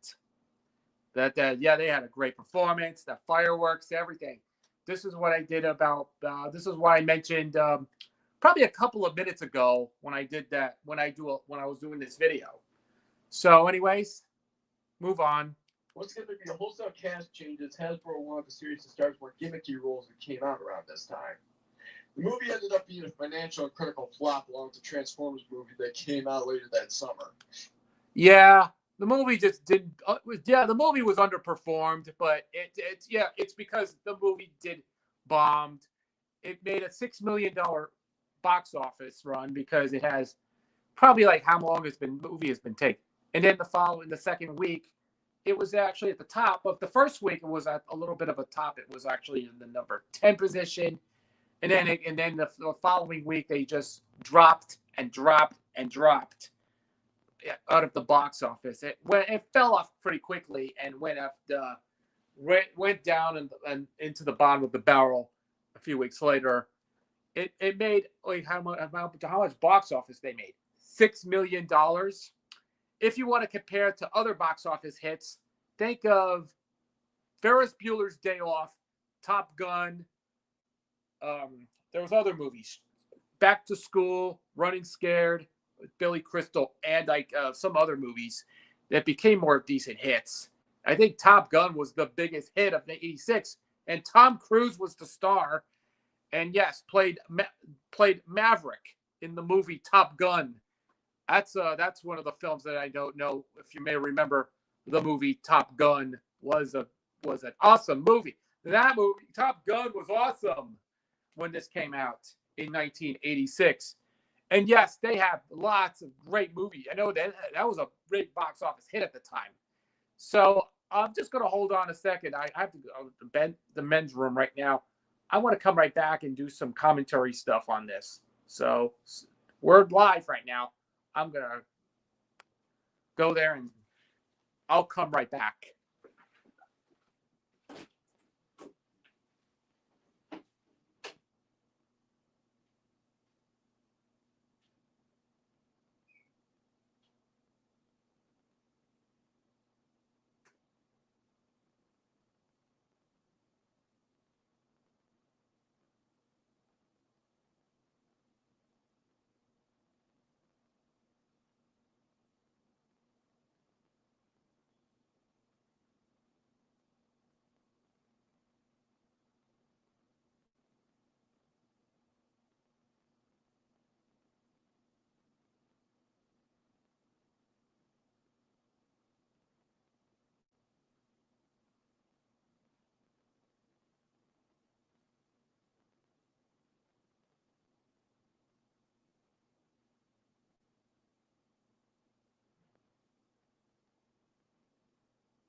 All right, back.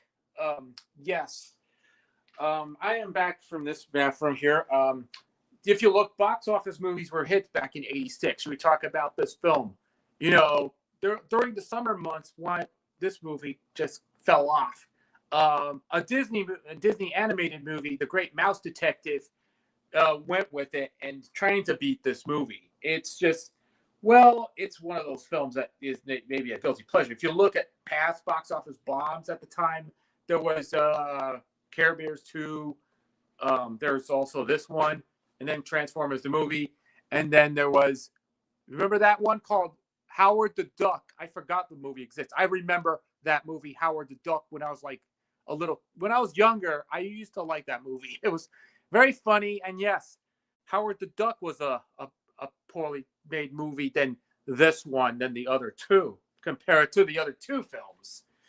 And there's just kind of a moment that we all know, but 1986 was a weird year. It was such a fever dream of a movie. So let me take a look at this and see what this is.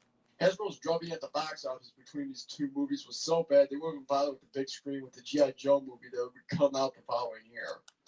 Yeah, G.I. Joe movie was intended to have a theatrical movie, but instead it went to a more direct-to-video film. It became a direct-to-video release in 1987.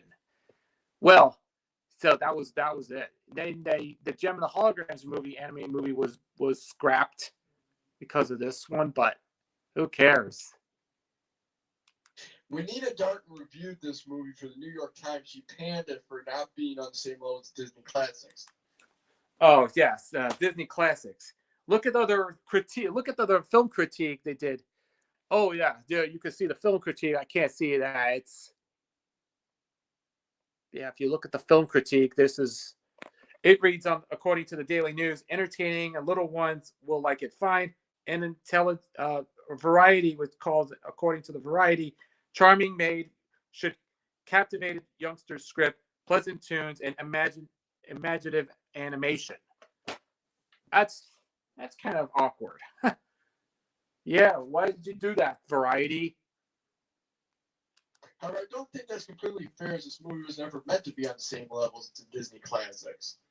It's what TV Tropes calls the movie. All right, if it's even compared to Disney Classics, look what other Disney movies they did back in the day. They did. Well, Disney had a bunch of failures at the time. Look at Pinocchio, the first Disney animated movie to become a bomb, and then there's Fantasia, there's Alice in Wonderland, there's other films that becoming a box office bomb. I mean, this is what they're doing, and there's other movies that just came into the same level as the old as the Disney animated movies of the time. But this is just why is this is a thing. So why even compare it to this thing? So I think this you got the point. Where a franchise makes a feature film and should be judged as that. Yes, I think Toy Story was the one movie that made a franchise. For me, the movies, especially those made in the 80s based on toy lines, can be measured on a simple pass or fail scale. Is this movie you're making me leave my house, go to a movie theater, buy a ticket, and watch all the way through nonstop better than what you provide for me to watch on TV in the comforts of my own home? Yeah, I believe so. Look, what you got to do? Go out to a movie, see a film. What are you going to do? What are they going to do now? First, you got to leave the house, go to a theater, watch this movie, but then, well, you'll have to find out. But what's next? Instead of this movie, they're going to go to Ferris Bueller's Day Off or Running Scared. They pick Running Scared or Ferris Bueller's Day Off. That was a comedy movie. And by that measurement, my own part of the movie fails miserably. Yeah, fails miserably, but because girls loves the movie, even female kids loves the film, especially males. No bronies allowed. That was back in 40 years ago. There was what they call there were no bronies 40 years ago. No Pegasus. Yeah, Pegasus. That was the old Pegasus would go to that past generation goes to see the movie at the time. Bronies want to go to see Top Gun or Ferris Bueller's Day Off or Back to School. Those are or Ruthless People. Those were comedies. Those were comedy hits I forgot to mention Ruthless People. That's one movie they want to saw instead of this movie, avoiding this movie. Rescue at Midnight Castle and Escape from Katrina are much more entertaining than this movie. They have better. Yeah, I never seen that one. Stories, better storytelling, better characterization, better songwriting, better production value. Just about everything about them was better. Even looking forward in the series, there were story arcs that would have made a better movie than this. However, this brings up the question of why. It's easy enough to say the movie is bad, but there has to be a reason. What went wrong in the process of making it? Was the process itself screwed up from the beginning? This is why we're here. We're going to delve into the story and workings of this movie and see what was good and what was bad and have some fun laughs along the way. I think this movie's biggest problem was the lack of cinematic experience among the crew. Yeah, the lack of cinematic experience. Well, that's the problem. Rob Walsh does the music for it, but I think they did a pretty good job with the music for the films. But we'll get to that probably. Well, we'll have to look it up in some cases.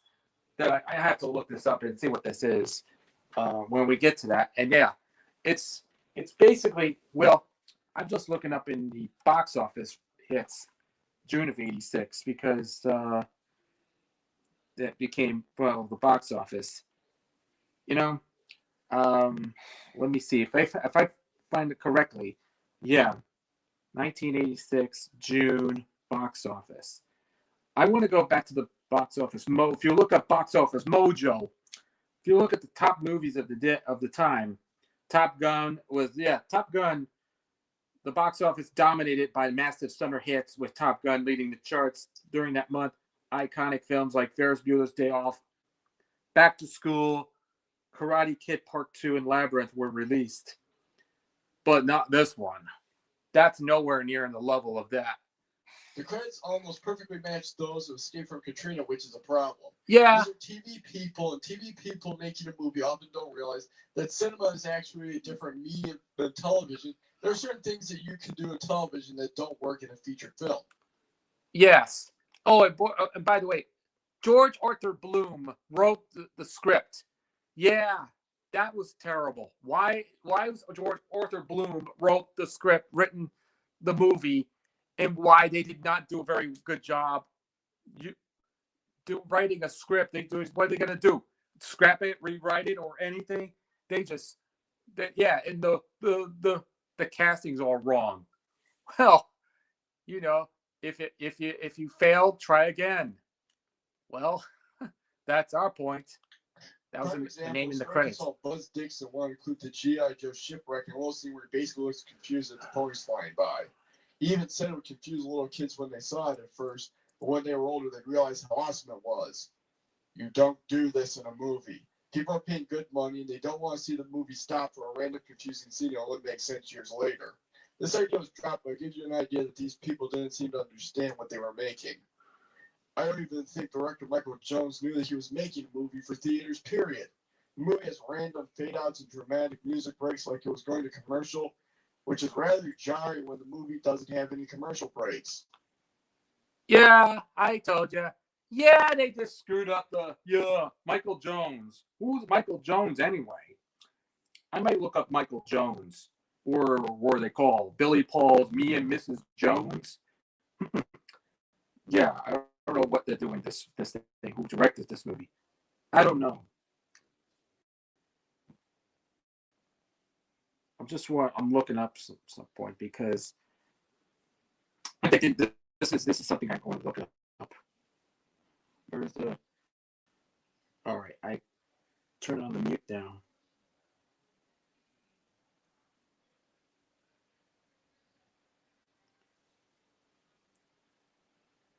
Where's the director here? I'm looking up in the credits. Oh, it says co-produced and directed by Michael Jones. Or yeah, they just spelled it with Joens, not Jones. That's Michael Jones. Yeah, they did a terrible job of making the animated movie look like garbage. Who wants to make a garbage movie? Who knows? So I have to take another break. I got to go for a dog walk. And once again, I will be right back. Before you know it, I'm through.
sorry, I was a bit of a 5-minute break here because, oh yes, sorry, I apologize for the 5-minute breaks here. Okay, all right, sorry, I apologize. We're just back on the right track here because, well, we're going to go back to our search here. So, okay. I really don't know why this happened momentarily. This movie also suffered from having a ridiculous production schedule. Wait. Yes, the movie has caused a lot of problems during production schedules. Well, what movies they took? 6 weeks? A year? Or doing reshoots? Oh, I don't know. What is this? Can we do this again? Music breaks like it was going to commercial, which is rather jarring when the movie doesn't have any commercial breaks. Why they don't have This movie commercials? also suffered from having a ridiculous production schedule. They had to go from storyboards to finished product in 3 months. This was back when every frame had to be drawn, inked, and colored by hand. Wait, 3 months. How long does this production took? Why was this movie took in My Little Pony the movie? Okay, I would say My Little Pony 1986 movie production 3 months. Well, I don't know what they have a 3-month production run.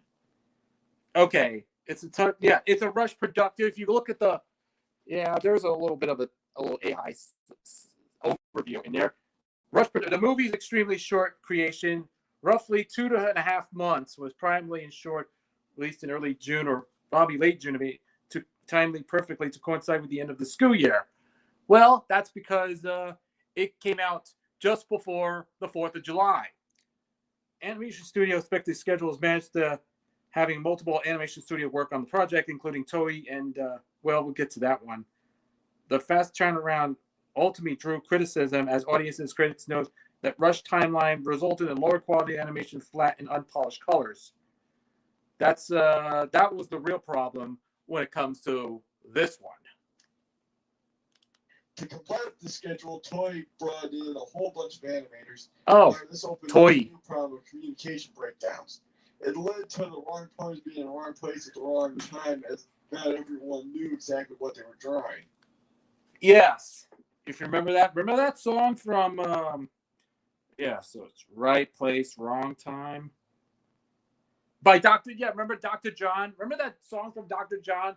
Wrong Place, Wrong Time. That was the song I was talking about. He was explaining. Then the schedule came back to bite them as they didn't have time to go back and correct these errors. And even the animation department did not want to come back and do something.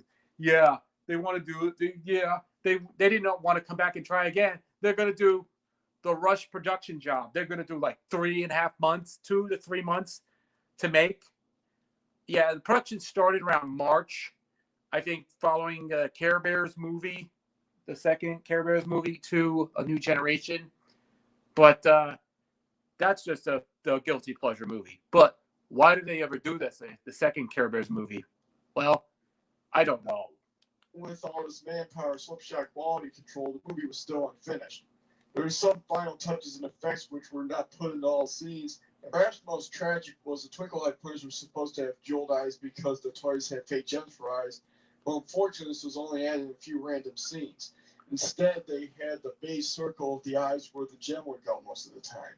It's a shame, really. When all the effects are in and the ponies are where they're supposed to be, this is a beautiful movie. The backgrounds are well illustrated, the animation style is very fluid. Yeah, the animation, animation-wise, they were good, but not all that great. But it was actually the colors were great, but the animation and aspect style looks pretty well done. But the setting of the movie that's set in Ponyland, or what was that, Equestria, or Ponyville, or Sweet Apple Acres, or Canterlot. There was no Canterlot, or Sweet Apple Acres, or Ponyville. There was no Equestria. Equestria does not even exist in 1986. It's not so much that the animation style is bad despite all these errors, but rather it was rusted and unfinished. Yeah, but if you compare to My Little Pony Friendship is Magic, though, they have loads of errors in production errors around that point. Imagine in an episode called the Cutie Map, it was a one frame shot where Rainbow Dash becomes a giraffe. that was an error. I mean, why was this thing in the Cutie Map errors? You know what? All right. Here's a fun one for you.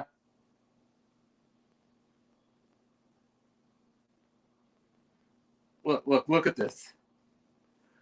Look at Rainbow Dash. I'm gonna show you something. See that? That is the biggest error in animation history. That Rainbow Dash becomes a giraffe. It lasted only one frame. Yes, it lasted only one frame. I don't know what is going on. If you think of going to a camera movement, yeah, if you go to the next shot, it is just a giraffe. It's a cursed frame of Rainbow Dash. What's wrong with her neck? Makes me wish that they could have done a director's cut where they could go back and fix the errors and complete the effects. I think Rob Morris and Tom McGinnis were impressed with the similar schedule when it came to the music.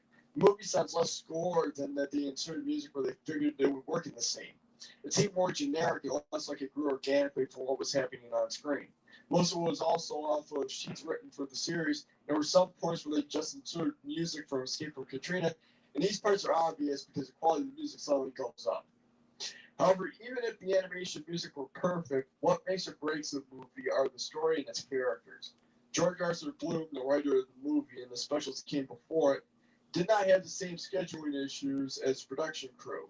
Was the script any good or was it mediocre? That's what I'll be discussing in the main body of this review as we walk through the movie. See you in part 1. All right. Yeah, that was the only thing I want to do for this My Little Pony the movie thing. It's wait, I missed my search engine. Where are my search engines? Hold on. We're just gonna get there, but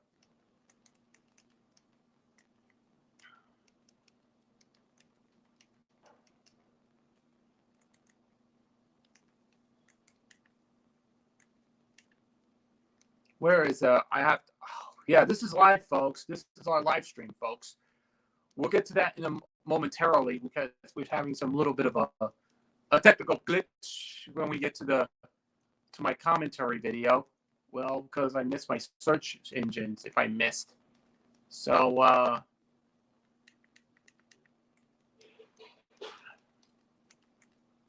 is this? 1701.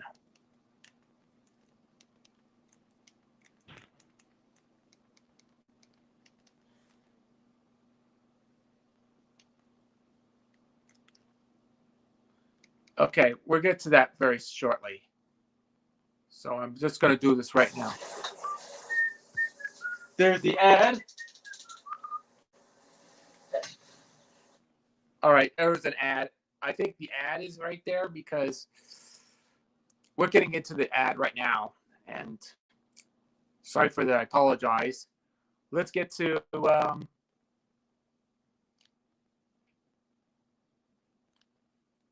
all right, here we go. Okay, we're ready.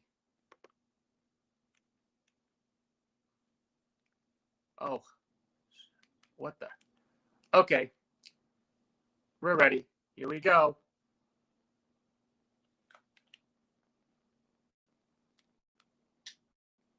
Our movie opens one of the fastest transitions from winter to spring I've ever seen. A little creature wandered around to an underwhelming overture for a minute and 48 seconds. That's right, I timed it. To give you an idea of just how long a minute and 48 seconds is to do nothing, in a minute and 48 seconds, both specials were able to play through their opening themes, credit their starring roles, introduce us to the main protagonist. This scene actually introduces us to the movie's two biggest problems. The first is pace, as we'll get spans of either nothing happening or stupid things happening throughout the first half hour to 45 minutes. Yeah, it's the movie opens with just woodland creatures or creatures from winter transitioning to the spring. It's kind of like the opening to, is this like Bambi? Yeah, it's like, it kind of reminds me of the movie of Disney's Bambi. Well, if you don't know, if you those who don't know, Bambi. The other problem is a friggin' woodland creatures. These things are everywhere. It seems like they get more screen time than the ponies at times. I don't know who decided to color up the screen with them, but this is My Little Pony, not My Little Woodland Creature. Yeah, My Little Woodland Creatures. That's a title for you. Yes, it's like when you watch Bambi, the opening scene will be just a slow pacing of the forest, where it introduced new creatures and new friends, and that's where the story opens. Finally, after that minute and 48 seconds, we see Dream Castle. It's all the ponies. The opening theme starts playing. Oh yes. My little pony, my little pony. Wait, something seems off here. What is it? Oh, yes, that's the opening number. I think that the woodland creatures after the winter snow, after the snow melted and then transitioned to the spring. But what is going on there? Perfect, but not perfect. You know what? Let me play the first special just to make sure. Well, never seen that special before, but never seen that episode.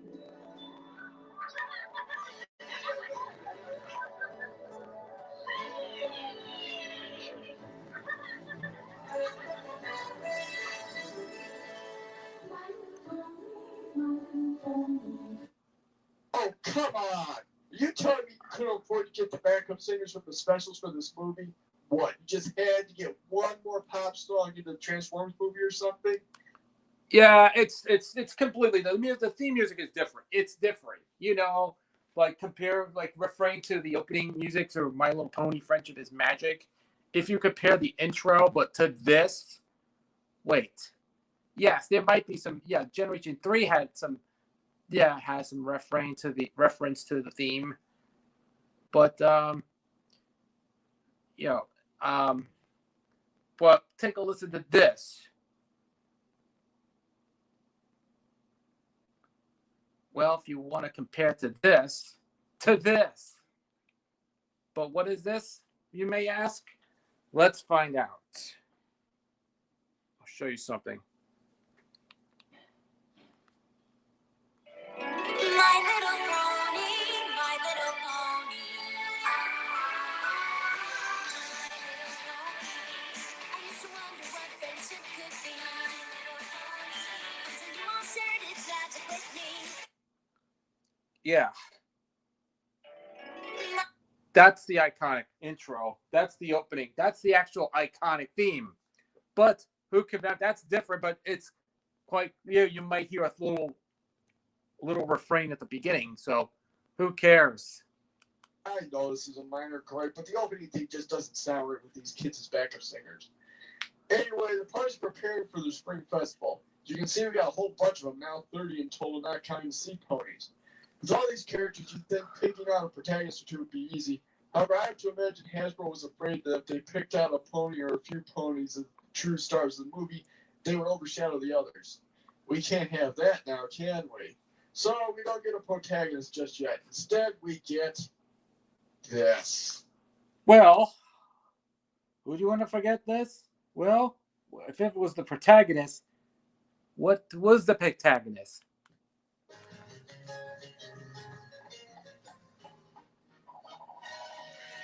Where did you learn that? I made it up. Well, you better unmake it quick. You didn't like it? Well, it's great, lickety split, but if you do that in the show, you'll mess up everyone else. You're not the star, you know. I can do whatever I want. Besides, maybe someday I will be a star. Meet Baby Lickety Split. Oh, how I hate Baby Lickety Split. yeah. If you don't like it, it's your opinion. I know.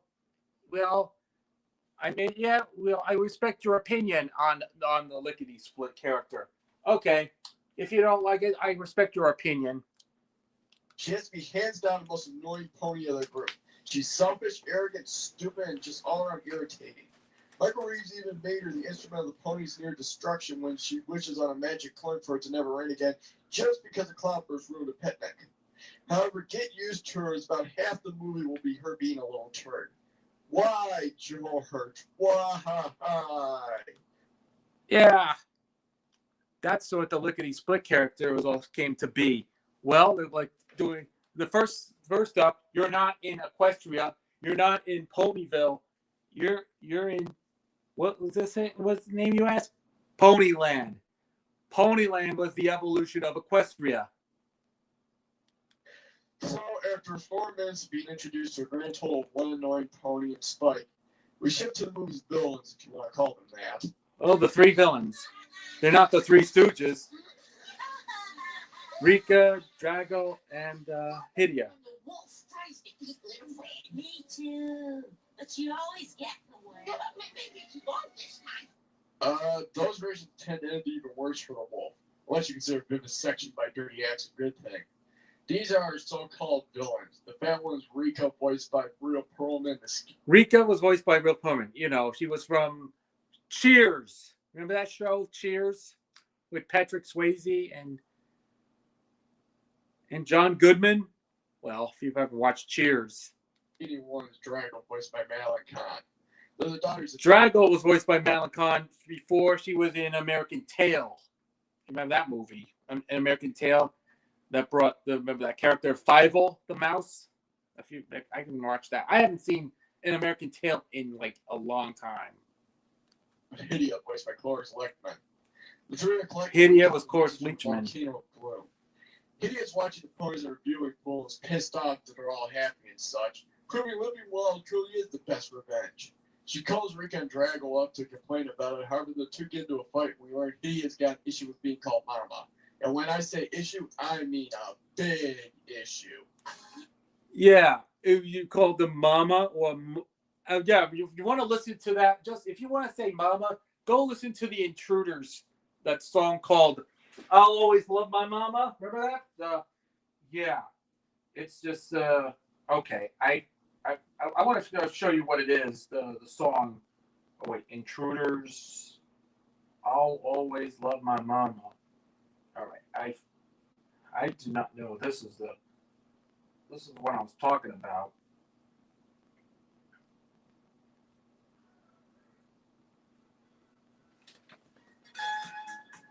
Let's just listen to this.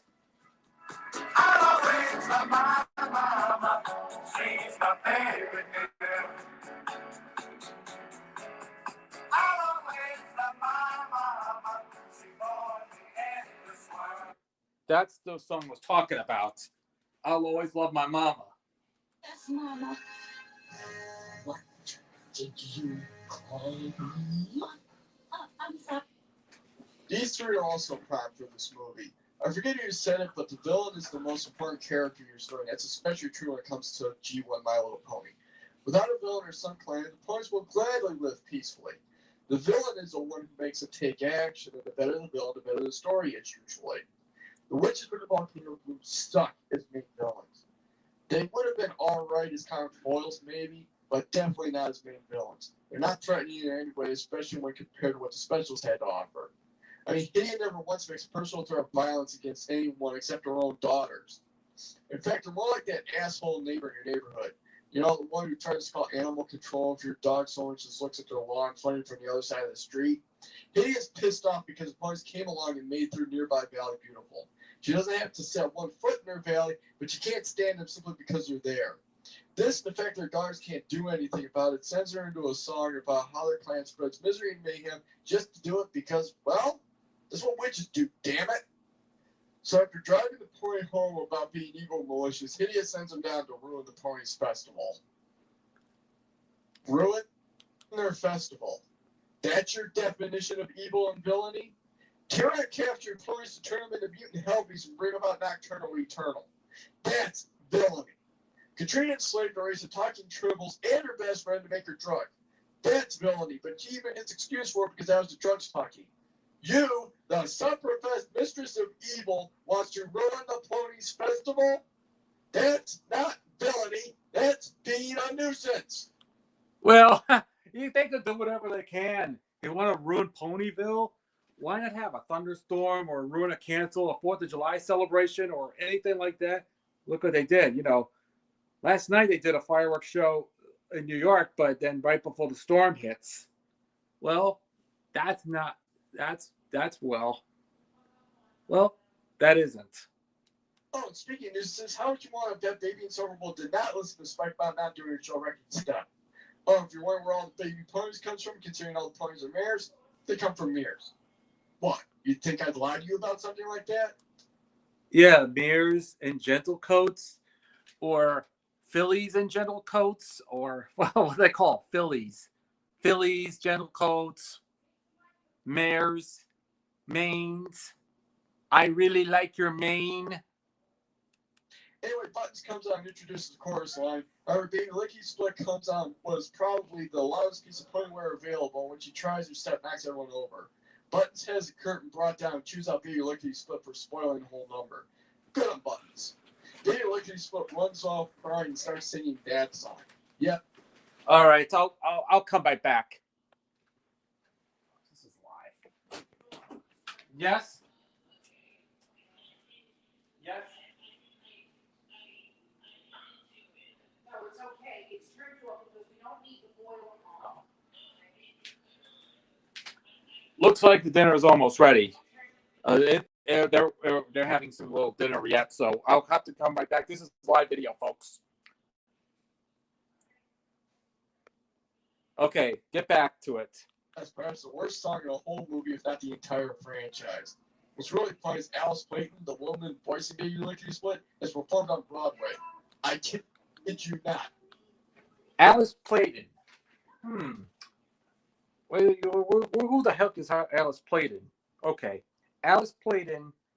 You know, he was the voice of Lickety Split, but if you look it up here,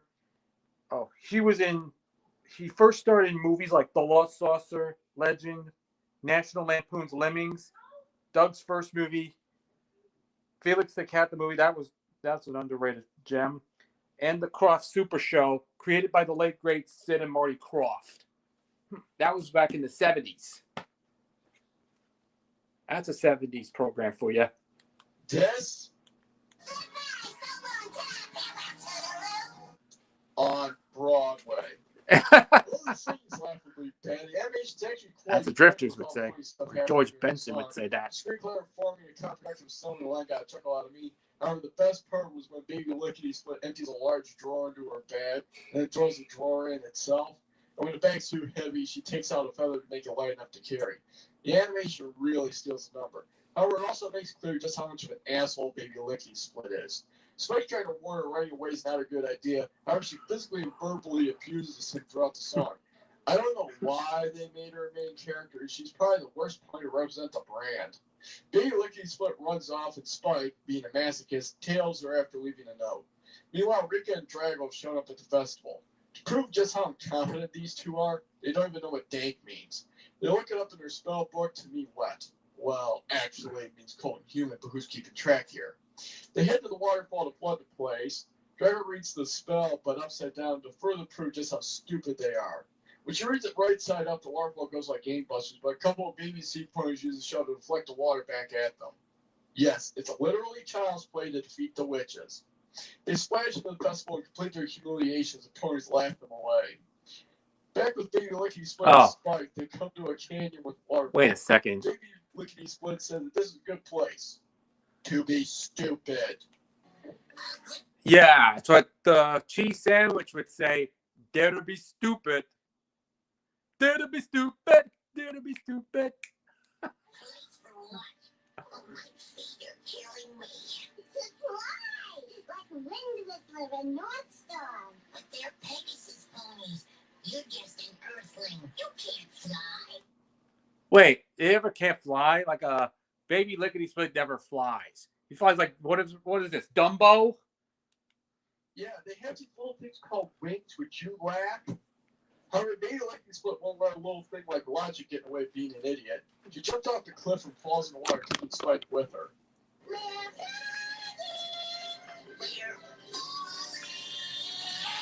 They're flying.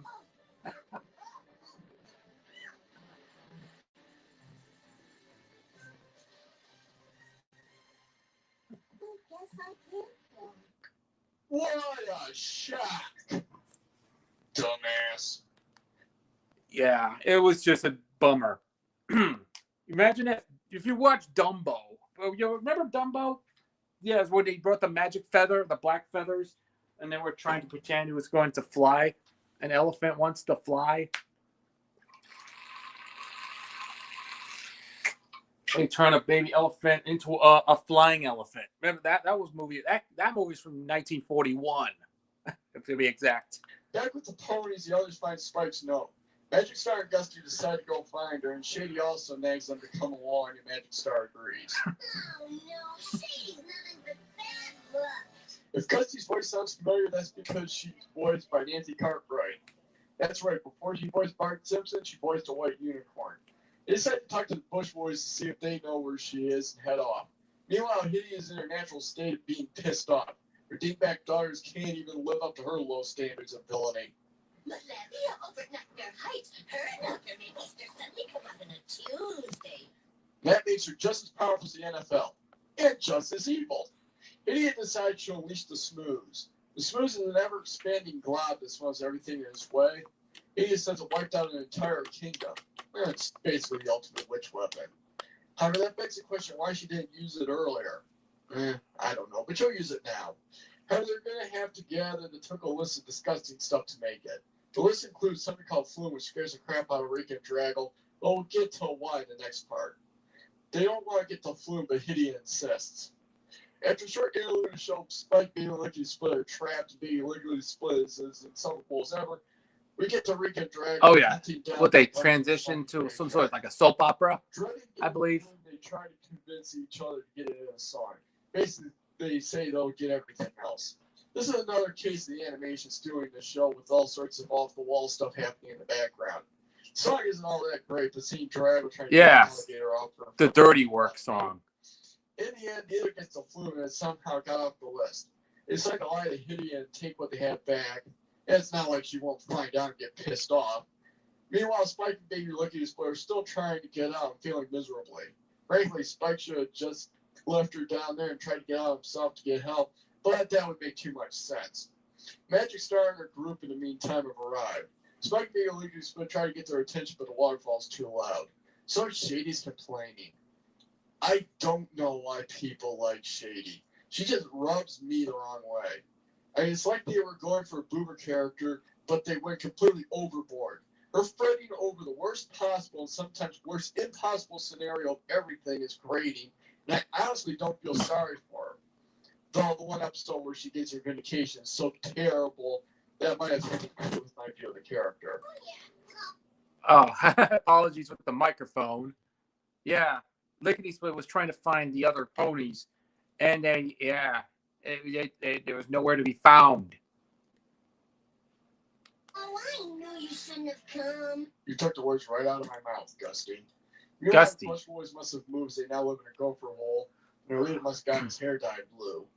The con celebrate spring is, well, basically a placeholder, but also a harbinger of things to come. Rika and Draggle, in the meantime, return to the volcano with the crud to make the smooths. Idiot starts throwing the stuff in, but one by one, and that means that she'll find out the two-sharp Flume. So Rika punches Dragon to Hitty and knock it all in at once. Idiot's pissed, but the smooth forms and starts pouring out of the volcano, causing random destruction. So, now almost a half hour into the movie with the smooths on the loose, perhaps we can finally get off the ground and have some plot. Well, it goes into the second part of the video. And yes, we're into part 2 right now. Welcome to part 2. The Bush Boys get ready to head off to the Spring Festival where Magic Star Company show up. They tell the Bush Boys about being the Spring Festival was in the middle of the spring. And then I have to hand it to the animes for the shots that effectively illustrates how dangerous the smooth is with it covering everything and tearing apart the ground. They try to make their escape, but Gus and two Bush Boys end up getting hit by flying smooths. I guess it's a good time to mention that Gusty is the war for the ponies, or perhaps the other way around is true since this came first. Anyway, Worf was a Klingon on Star Trek The Next Generation and Star Trek Deep Space Nine, played by Michael Dorn. He was big, powerful, looked like he could take on anything the galaxy could throw at him. So, to show how serious the threat was, the first thing he would do is kick Worf's ass. This took up meme status and suddenly everything was they go into Star Trek The Next Generation She's a bitchy, aggressive unicorn clips. power over wind. without question the bruiser of the group. So, to prove that the situation was serious, bad things would happen to her. Along with being smooth in the movie, she was captured by the witches, captured and shaped ball by abominations of nature, teleported herself to the city. Well, that was in later episodes I'm talking about. Over the course of the series. Anyway, Gussie and the Bush Boys are pissed off, and frankly, I can't blame them if I had to listen to shady whine. You're just lucky because you've been smooth. Of course, that is only the beginning. Yeah. Spreads. Later comes madness. Oh, and then comes the madness. They have to get word back to the others, so after giving Shake and the new Purple Bush Boy attempt to find Spike Baby, Licky Split, Magic Star, Gusty, and the other Bush Boys head back to Dream Castle. They had to go back to Dream Castle. Cover everything and finally happy. We also learned Rika has eating habits that make even Fat Bastard cringe, and she wolfs down some chopped bat wings. You know, chopping bat wings? Just disgusting. Ugh, I'm gonna puke. Baby, Lickety Split, and Spike still trapped in the canyon. What a shock. They trapped in the canyon again? Uh-oh. I actually gave a damn about Baby Lickety Split. I might actually care that this happened. Back at Dream Castle, the festival's still in full swing. Magic Star shows up and tells everyone to get in the castle, and they quickly evacuate. She also has Wind Whistler and North Star dump some water on Gussie and Smooth Bush Boys, but it doesn't come off. Uh-oh. Yeah, maybe they should try some. Smooth doesn't come off. Granted, it'd probably take their hair off, but it might also take care of the Smooths. We're also finally introduced to the movie's main protagonists, Wind Whistler and Fizzy. Wind Whistler and Fizzy is the powder blue Pegasus, and Fizzy is the turquoise unicorn. And they're only really the main protagonists because of the most proactive characters going forward. Sadly, Spike and Baby Lickety Split are more like main characters, but they really don't do anything to advance the story except bumble around and run into people. Magic Star and Shady also get a lot of screen time, but they really don't do anything. I mean, it's basically just Wind Whistler and Fizzy, and especially Wind Whistler who's doing all the work. Anyway, Wind Whistler was and is my favorite character from the first generation. For one thing, she's actually a character. She's your brain character with a huge vocabulary of complicated words that usually solves problems by thinking. Wait a minute. Wait a minute. Also very... What's the caption here? Generation. For one thing, she's actually a character. Yes, other ponies have good characterization too. However, Wind Whistler's was the most complex and well thought out character. She's your brain character with a huge vocabulary of complicated words that usually solves her problems by thinking them through. However, she's also very loyal and heroic. When someone needs saving, it is often Wind Whistler who comes to the rescue. Unfortunately, they can't delve too deeply into her character in this movie because they've already wasted a half hour on partying around with Baby Lickety Split and the witches, and we still have a lot more stuff to introduce. Also, her first spoken line unfortunately tells us that the ponies have done something completely moronic. Oh, I no. know what can help us, and Megan's got it. I'll tell you right now what Wind Whistler is referring to as a rainbow light because that's absolutely stupid. Yeah. If there was the rainbow of light, I don't know why they're stupid. Oh, and then you're going to the home. This isn't Sweet Apple Acres anymore. No, this isn't Sweet Apple Acres at all, but not before that it came in. This is not Ponyville, but nope, that's not it. It's in another place at another time. Let me play for you what the rainbow light means to the ponies. Rainbow of light. It looks after us and keeps us safe. Whose stupid idea was to have Megan take the rainbow light back to her place? It can't protect the ponies there. And I don't know. That means Wind Whistler and North Star have to go and get it. Yep. Yeah, North Star and Wind Whistler is going to get those 3 human ponies. Oh no, not all ponies. They're not Equestria Girls. It's not. This isn't Equestria Girls or something. Like the 3 people: Megan, Molly, and Danny. Oh, Danny boy. That's what you call it. Oh, Danny boy. Right at Megan's place, we learn that Megan has siblings as well as a newfound terrible taste in clothes. Her little sister Molly was actually another doll sold with Baby Sundance in 1986, and Danny was, well, he was there to be the token boy. Yeah. Remember, oh, Danny boy, the pipes are calling. Ironically, Danny seen most of his own in Ponyland. Megan and Molly were just there, but he didn't actually interact with the ponies on their level and played integral roles in some adventures. And I'm frankly amazed at how quickly the two just accept a couple of talking Pegasi landing in front of them. I mean, even Megan had the talking pony reaction at Rescue Midnight Castle, but they wave away by saying Megan told them about the ponies. But I think they really missed out on comic gold with the two reacting to the situation. Yeah, Wind Whistler was trying to be Twilight Sparkle. Oh yeah, Twilight Sparkle was really Wind Whistler, or a direct opposite of Twilight Sparkle. Instead, they beg to come along. Wind Whistler and Northstar at first don't want to take them because it's dangerous, but they capitulate and take them all back to Dream Valley too. Though it's not like they'll serve any real purpose. The Dream Valley. Meanwhile, we get what's hands down the best song in the movie on account of being so inappropriate. We get Drago riding smooth on makeshift galleon with what looks like a giant bra for sale and gleefully singing the most upbeat and happy song in the movie about how screwed everyone is. Yeah, I believe this was one of the best catchy songs ever in a movie.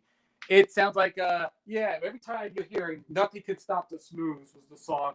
The song was very catchy. It sounds more 50s style, doo-wop style, rock and roll kind of sound. It feels like you're going to a diner. Imagine if you go into a diner and order a hamburger or anything. If you go to a 50s diner or you feel like the 50s all over again, like Happy Days, you got to have a burger, or you have to order at a 50s drive-in restaurants. You could feel like playing on a jukebox and hearing "Nothing Can Stop the Smooth." It was done like it was a 50s song. It sounds like a 50s song. I mean, it's like people wearing leather jackets and black denim trousers, the motorcycle boots and everything. You can get them.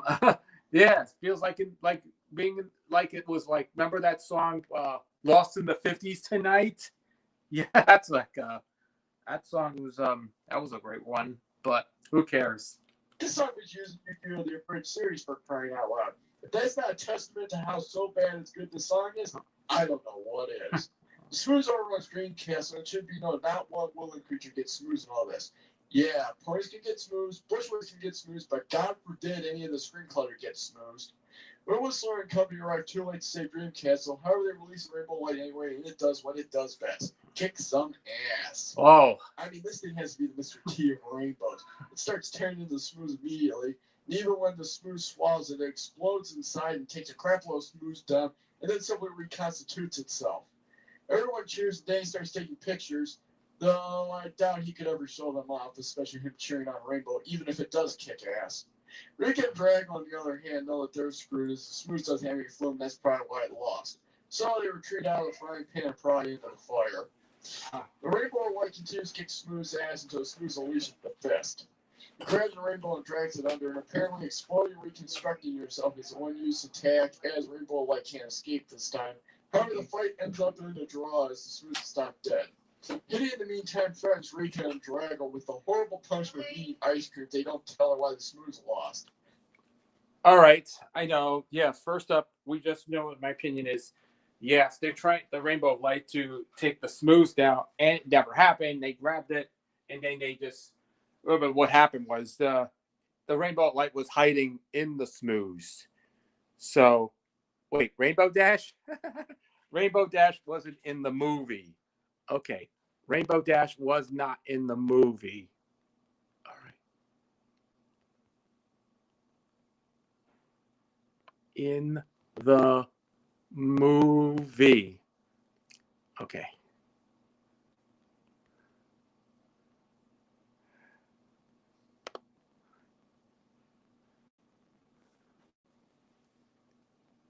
Yeah, Rainbow Dash wasn't in the movie. Okay, I get it. I get it. I get it. So I think we'll have to take a little bit of a break right now, and I just wanted to say I'll have to get some drinks, and I'm gonna come right back. Oh, the camera. Okay, I'm gonna take a little bit of a break. I'm gonna have some dinner. I'll come right back. Will you?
All right, we're in 3 hours and 10 minutes. I can't get this out of here because.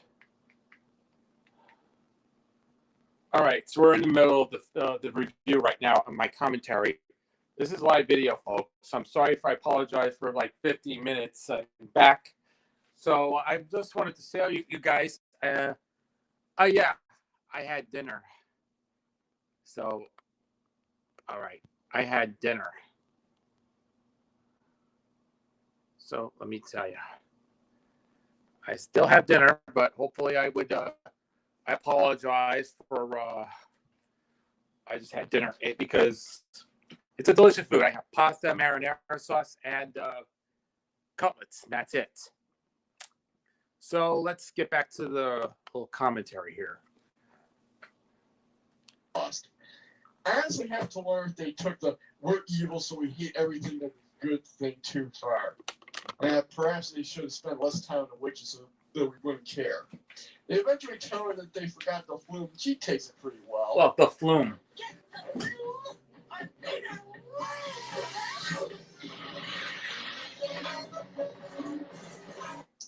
boys in the meantime are out one castle, one rainbow. They say they can't get through the smooths, but I think a jackhammer and some dynamite would do the trick. However, they're not deterred. They'll rebuild with attitude to really piss off the witches. Oh. But Gusty has to be a downer on account of being smooth, which sends Megan to her big number. It's a very good song. It's well sung, and the instrumentation behind it is very nice. But I think it's a little slow for a cherub song, but a cherub song. In the end, we get another pony smooths and sunrise on Sweet Stuff. That's right, Sweet Stuff. Why this pony gets marked for her name is really pathetic when you think about it. Yeah, what the heck is Sweet Stuff? Anyway, Sweet Stuff is actually a character from the movie. From, well, it kind of reminds me of Sylvia Robinson's, that song. What are they called? If I forgot to make that name.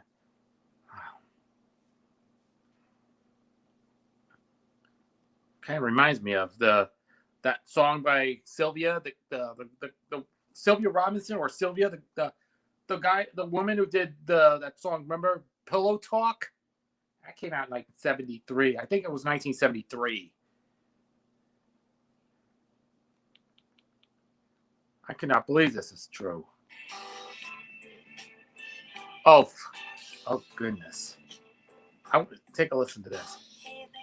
Sweet stuff, kind of get next to my imagination. All right. Oh, that's a song from Sylvia Robinson.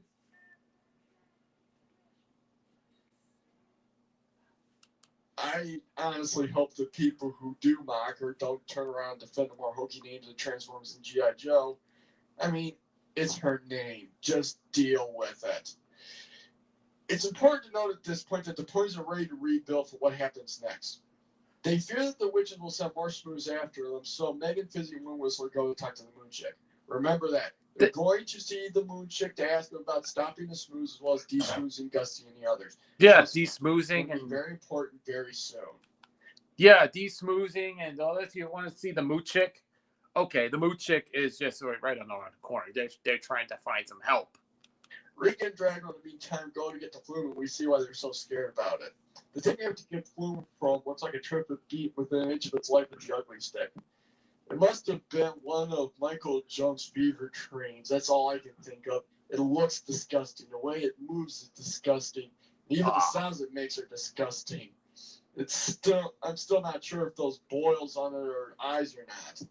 Getting the flume from this thing involves punching a hole and then collecting the liquid that comes spewing out. Like, this thing couldn't get any more disgusting.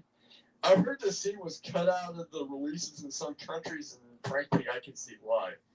Drago grabs the thing, and Rika slams the pickaxe into it so she can bottle it. Is that the flume? Or some nasty stuff? Never tell someone not to do something, always end up doing it. Drago gets tossed, and the flume monster turns his wrath on Rika, even spanking her. A flume monster? Ow. However, after some antics and pain, they manage to escape with the flume. Bear and two heroines in the meantime reach the mushroom. Moonchick's in the process of getting his that's a slight gag. Checkers when he hears Megan calling out for him and sees them coming. For some reason, they decide to make the Moonchick a senile curmudgeon in this movie. Rescue Midnight Caster was aloof, but not like this. He immediately filled the ponies in about what was going on, knew what they needed. He just didn't know where he'd hit it at the moment. He was also very concerned with what was happening and eager to help. Here, he doesn't recognize the ponies at first and even calls Megan a weird-looking pony. You know, there's forgetful and then there's just plain stupid. So it's a rather apathetic to the pony's plight at first. When they tell him that the rainbow light is gone, he tells them that there isn't another one while lounging on a mushroom and seems to take the news with almost no interest or concern. Again, why, George? Why? However, he suddenly takes interest when they say that they're homeless. It sends him into a huge musical number where he offers them various homes. Oh, there was a song about music about finding a home or whatever it is. Wait, by the way, Moochick was voiced by none other than Tony Randall. She was the guy who played Felix Unger on the Odd Couple. He was in a handful of movies. He was back in his earliest days in his career. He did Reggie York on the radio show I Love a Mystery. That was what it is. I chuckled that they thought of the Hippodrome, showing that they were doing their homework with that one. However, he also offers them the pyramids of Taj Mahal, which are both tombs. This ends up with him giving them Paradise Estate, the new morbidly expensive playset that came out this year and would serve as the pony's home in the series.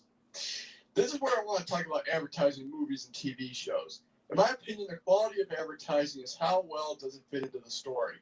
Basically, would the same thing make sense if they were not trying to sell something? I'll take you back to Escape from Katrina and the Costume Ball. Even if they weren't selling pony wear, them wearing clothes to a costume ball makes sense. Now, does the ponies getting Paradise Estate make any sense? Hell no. This was so obviously only here to sell this thing and it hurts.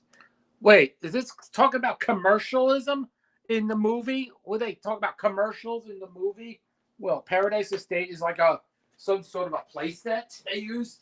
Well, I don't know. They just trying to promote them into a movie, I believe, when they were selling hot new items. Well, this kind of reminds me of it's commercial in the movie. Okay. Let's take a look at how this movie is bent over backwards to set up the scene. 1. He has apparently been hating on the ponies for years, but only now thinks it's sick to smooth on them. 2. The ponies gave Megan the rainbow light to take back to her place when it's supposed to be protecting them. If they'd had the rainbow light, they probably would have stopped the smooth before it reached Dreamcastle. 3. The ponies were ready to rebuild. The reason they went to the Moochick was to find out to stop the smooths and de-smooth his victims. However, this was an afterthought while Gee Home got its own song. 4. The Moochick creates all these huge structures, including the Palace of Versailles and the Ritz. If they want Dreamcastle so badly, why don't they just have him conjure up an exact copy of Dreamcastle? What's stopping him? Also, Dreamcastle worked perfectly as the pony's home. It was everything they needed and the writers needed. It was big, so a lot of ponies could live in it comfortably. It was well fortified, so they could escape to it if they needed to. And it also had attractions for fantastic parties and stuff. Now let's take a look at Paradise Estate. Most importantly, let's take a look at its size compared to a pony. Remember that there are 30 ponies. Even if all the interior space was for sleeping, there'd be more crap than a barracks in there. They get around this by being bigger on the inside than the outside. Still, it's just a huge step down from Dreamcastle as well as many things that the Moochick offered. There's no reason they would accept this except Hasbro wants to sell it. So, parents, get your checkbooks out now and get ready to pony up some mucho bucko for it. Nope. With that unabashed piece of commercialism out of the way, we finally get to the reason they came here. How can they stop the smooths? Apparently, the smooths can only be stopped by the flutter ponies. Heather gives Moochick a map to where they live to give to Megan and the flutter ponies. Sends them on their way. They need to get out of the way. Maybe it's the singing grasshoppers. Then again, it could be the wigglworms from beyond the water lilies. Spike and Baby Lickies would in the meantime have avoided being smooth somehow, but they're now trapped underground. They come to a cave with a bunch of carved wooden pillars, however they don't take notice until the locals show up. These are Grundles. They're ugly but sweet-natured people, as their song explains. They also have a simplified syntax as they don't waste words, as they put it. The Grundle King was actually... Danny DeVito is the voice of the king. Wait, Danny DeVito was the voice of the Grundle King. Okay, I always thought this was what... I think he voiced the Grundle King. He was in... let's see, what we find out.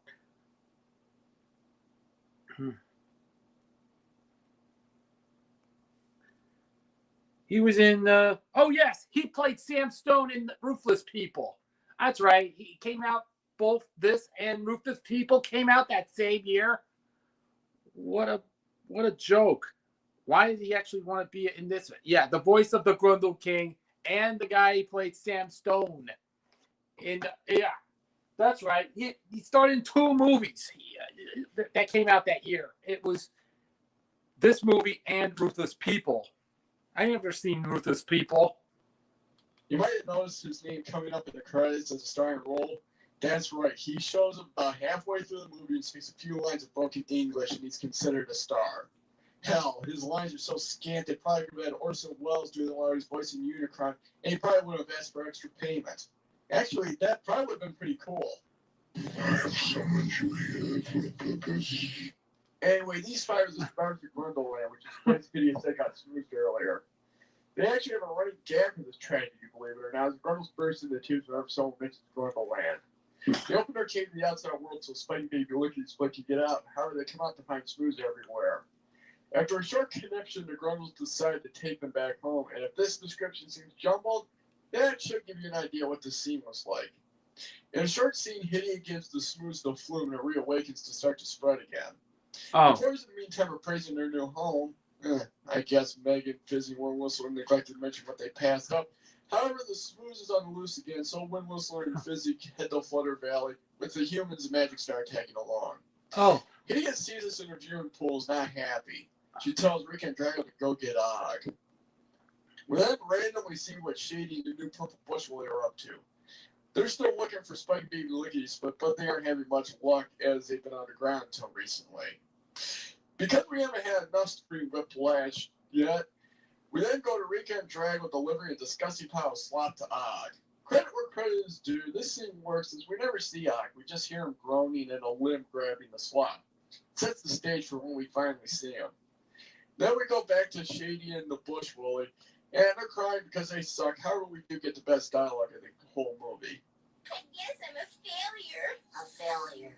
Yeah, you failed. Oh, yeah. Yeah, I know. That's what the movie was according to what they're saying. The movie failed. That's its reaction. That's the response. What the movie was about.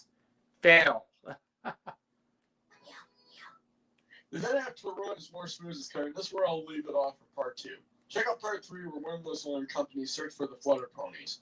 Will the conclusions of this movie make up for the first 2/3? We'll see, but I'm not holding out much hope. All right.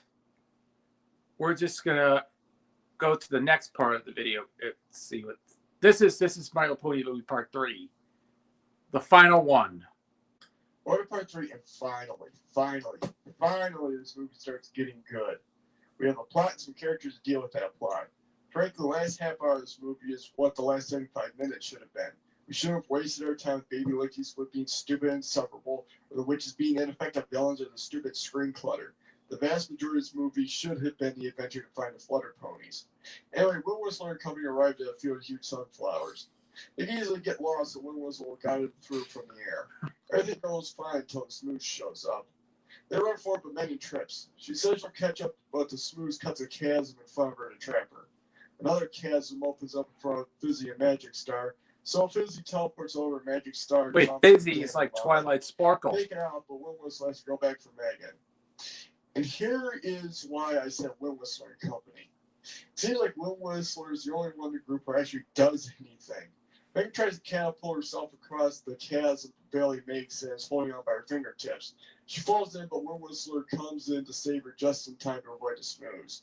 Apparently, Megan's going to be just as useful as she was back in Rescue Midnight Castle without the Rainbow Light. Wind Whistler, on the other hand, is going to be a beast when it comes to saving the others. I go so far as to say she carries everyone through this journey. It's easy to be courageous when helping others. Good, because you're going to be doing a lot over the next 20 minutes. Wow, the next 20 minutes. However, a purple ball comes at them. They think it's a Smooth ball, but it's actually the new Purple Bush Willie. A Purple Bush Willie. Guess what? It ain't Smooth ball. Like he's split Spike, and Shady's depressed about it. They decide to abandon that trivial venture and go with the others to Flutter Valley. So, with 2 more tag-alongs, they head for the Shadow Forest. However, we're first going to waste more time with Baby Lickety Split and the Grundles. They're trying to find Dream Castle, but instead find Smooze. They run for it, and I have to admit the scene is rather amusing, especially with Grundle's antics. Spike gets a speck of Smooze on his tail, and you can actually see when he gets Smooze if you look closely. However, they get away in one piece otherwise. Whoa. In a bit of while, Baby Lucky splits acting like she's the one who got Smooze. Well, actually, she's starting to act like someone who understands there are consequences to one's actions. She realizes all the trouble they've gotten into is because of her acting like a little turd and feels bad about it. She even sings a song that clashes with her earlier song about going along perfectly. Instead of being loud and obnoxious, it's subdued and humble. There's also this weird echo coming out of the well. Actually, it's not an echo when it says something other than what Baby Lucky just said. Word to the wise, if you're trapped in a well, don't parrot what people at the surface are saying. They send the bucket down to fish out whatever's down there and pull out Morning Glory, a flutter pony. 1985-86 was the class of the gimmick when I came to My Little Pony.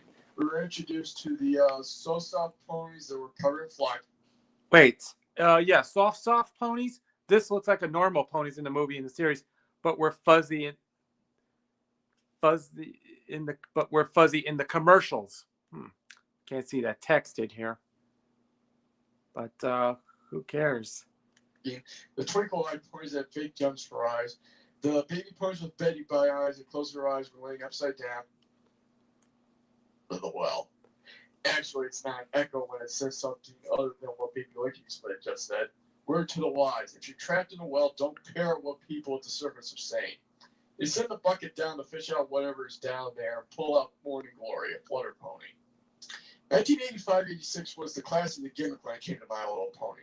We were introduced to the so-soft ponies that were covered in flocking, the twinkle-eyed ponies that had fake gems for eyes, the baby ponies with Betty by eyes that closed their eyes were laying upside down, and the pretty and pearly baby sea ponies that had a shiny finish. These four lines would be the stars of the television show, along with the fifth gimmick line, the flutter ponies. Flutter ponies were smaller than other adult ponies, with iridescent insect wings that flutter when you push a button on their back. This design proved horribly fragile and Hasbro had to redesign them halfway through the first year, but that's another story. The movie and show, their wings were magical, go figure, but we'll talk about that magic a bit later when we see it in action. Anyway, this is Morning Glory, voiced by Rusty Taylor, who provided the voice for Strawberry Shortcake, and I believe is now the voice for Minnie Mouse. Yeah, sadly, she passed away in 2019. She was also the voice of Rose Dust in there, but that's right. That's what I was saying. Morning Glory is your typical clumsy, naive character. She came to well for a drink but fell in. She agrees to take them back to Flutter Valley and tell the other Flutter ponies about the Smooze and get help. Huh. I guess that wasn't such a waste of time after all.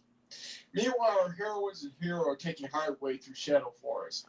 Shadow Forest, no relations to Everfree Forest. It's so awesome it was banned in some countries for its awesomeness.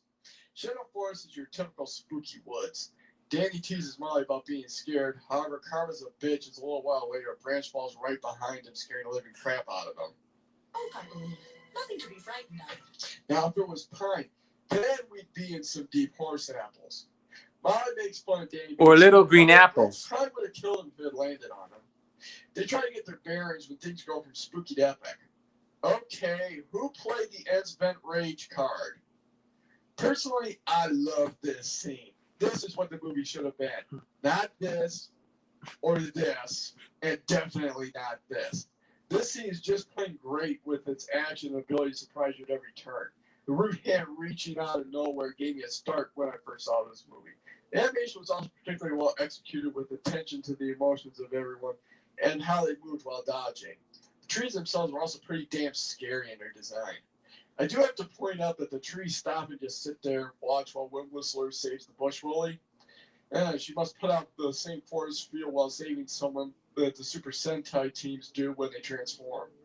Fizzy ends up saving them here. She runs interference with teleportation magic while the others escape. They make it onto a friendlier reed, not attacking forest built with flowers. They take a break again to check their bearings. And there's also a tall furry plant ahead. However, that's no tall furry plant. It's a house-sized spider. A house-sized spider? Sure.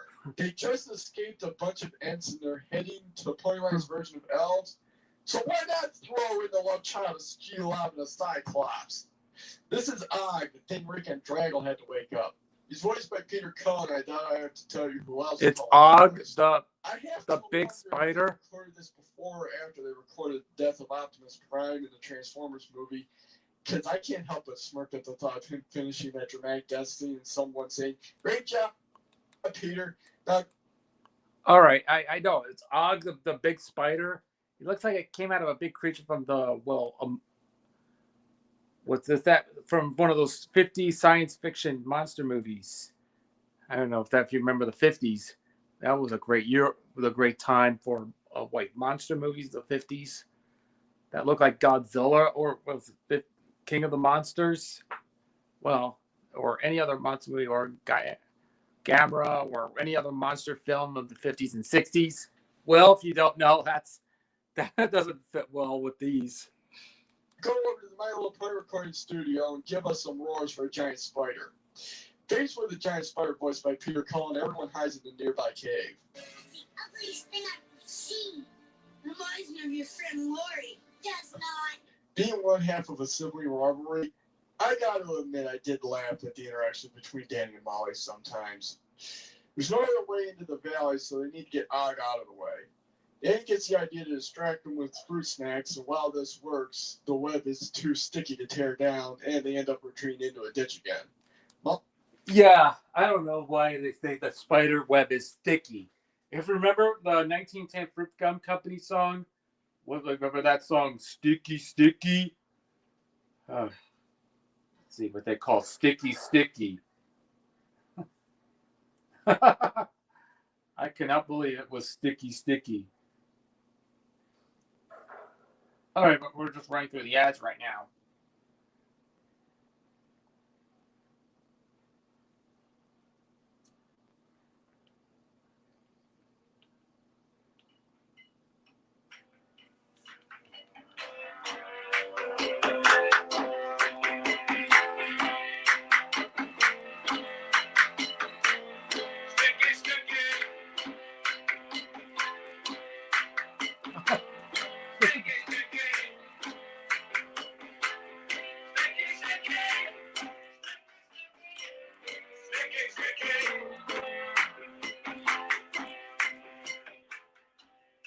All right, it's sticky, sticky. I gets the idea to tickle them because spiders are ticklish. Well, spiders do coil up when you touch them. However, that's because they're going, "Oh my God, there's this huge thing trying to crush me!"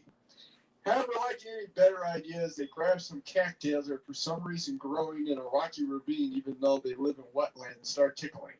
It works because, well, the movie needs it to. Peter Cullen sounds so creepy when he laughs. I laugh so hard the web starts to melt for some reason, and he rolls over and clear the way. They run for it, but Og recovers in time to get chased. They end up at a cliff, so they have to start climbing, and once again, Megan falls. "Jeez, what did you do to piss off gravity today?" However, one Whistler distracts Og long enough for her to climb out, and they all escape. I love when Whistler's expression as they leave. That's a hat trick of saves for her, and if it wasn't for Fizzy's save in the forest, she would have had a natural hat trick. We then randomly cut to them arriving in Flutter Valley. There are Flutter ponies everywhere, but they all head for cover. But Fluttershy Rose comes out and announces herself as queen of the Flutter ponies because she has a stupid feather on her head. Betty explains that they have a smooth problem and need the Flutter ponies' help. However, being the pony version of Tolkien elves, Rose says that they can't as they want to live in peace. Then you won't help the little ponies? No. No! We brave smooths, pissed off trees, and a giant spider getting here. I dare you to say no again knowing that. You said no? Well, you can't help the ponies, and then she said no? That's silly. Can't do that in a movie. No.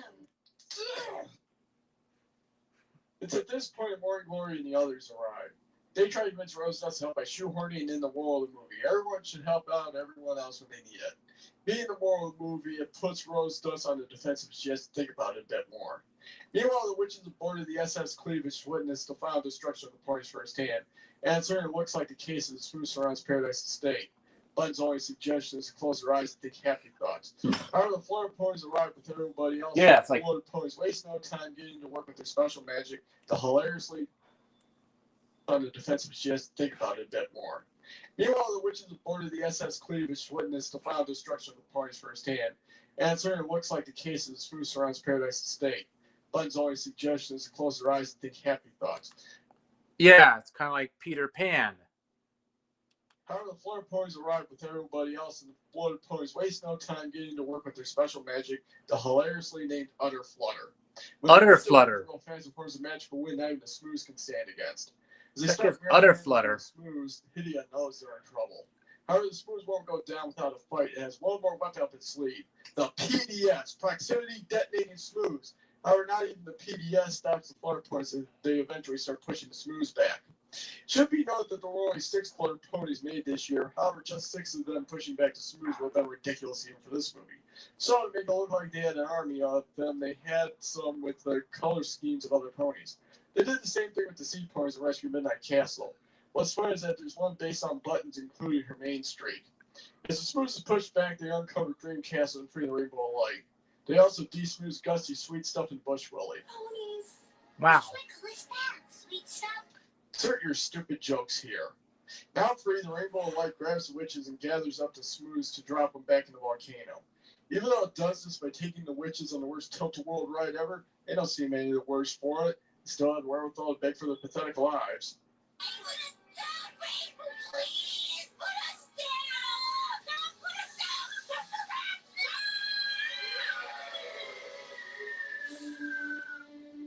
Have a nice swim, bitches! Oh, Rose Dusty smooths Spike's tail. I don't know why Wordboy didn't do it when she first met them, and she didn't feel to try to de-smooth the Grumbles. However, the Grumbles were never smooth. They just look like that naturally. But the smooth is officially gone, so everybody's happy. Unfortunately, we get hit with one more blow of stupid commercialism as 30 ponies who everyone and their mother wants dead or enslaved decide to hand over their big, well-fortified castle to 5 Grumbles. Why? Because we got the Paradise Estate to sell. yeah. I don't know why they got to sell the Paradise Estate to sell. I don't know. That didn't work out very well. Yeah, it's just the writer was just why was the writer? Yeah. Why did the guy who wrote this movie is just an absolute mess? You know, you can't figure out how you mess it up the movie. Try again.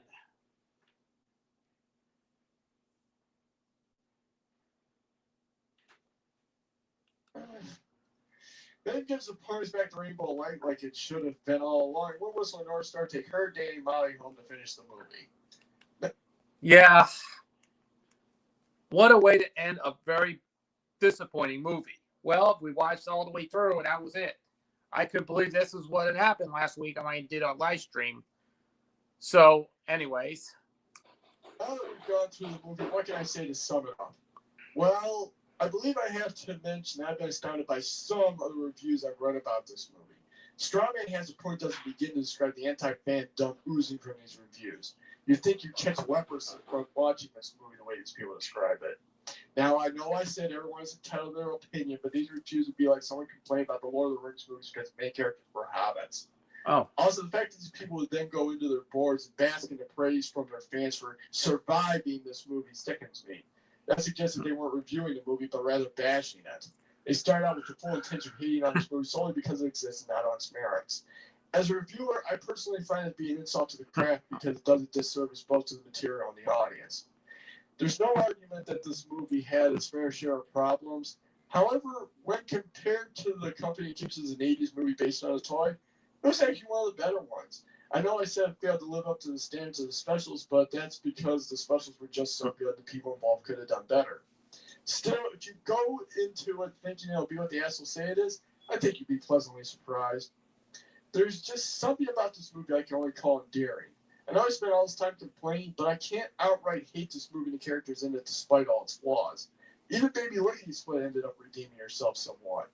It had little peaks of the much better movie it could have been, and it also evaded many of the problems other movies like it had.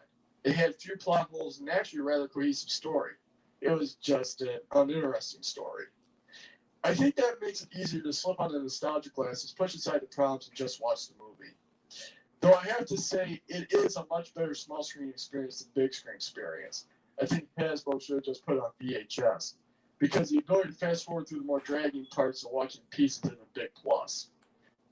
Oh yeah, or you could maybe wish they put it on VHS. But look, Best Drawn Video was actually was the company that made this.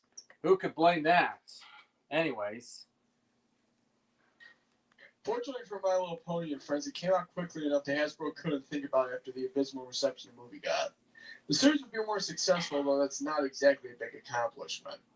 I don't intend to do any reviews of the series at this time, however I do have some suggestions if you want to check out the series for yourself. Good episodes to see would be Return of Tambalon, Magic Coins, Punch the Rock Dog, The Quest of the Princess Ponies, and The Golden Horseshoes. The Return of Tambalon, The Magic Coins, and The Quest of the Princess Ponies were all written by Michael Reeves. Yes, the same Michael Reeves who wrote for Dungeons & Dragons and The Real Ghostbusters, and would later write for Batman the Animated Series and Gargoyles. He brought back the dark but fun tone of Rescue of Midnight Castle, but not quite as visceral, and he tried to flesh out the ponies as characters a bit more, though none of the other episode writers followed his lead, so it didn't have much impact on the series. In fact, I have to say I personally blame Michael Reeves for my pony fandom, as his episodes are what really got me into the series. As for what to avoid, the only truly horrible story is Glass Princess. Seriously, don't touch that one with a 10-foot pole. Overall, the series was not bad, especially considering what people say about it. It was action-packed as Transformers or G.I. Joe, but it had some fun adventures and antics. The series would also not have a constant villain, but instead different villains every time, and thank God for that. That means we never have to see those stupid witches ever. It's the witches from the volcano of Bloom! God damn mother. There you have it. Al 1701's review of My Little Pony the movie.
And there it is, except for Flutter Ponies.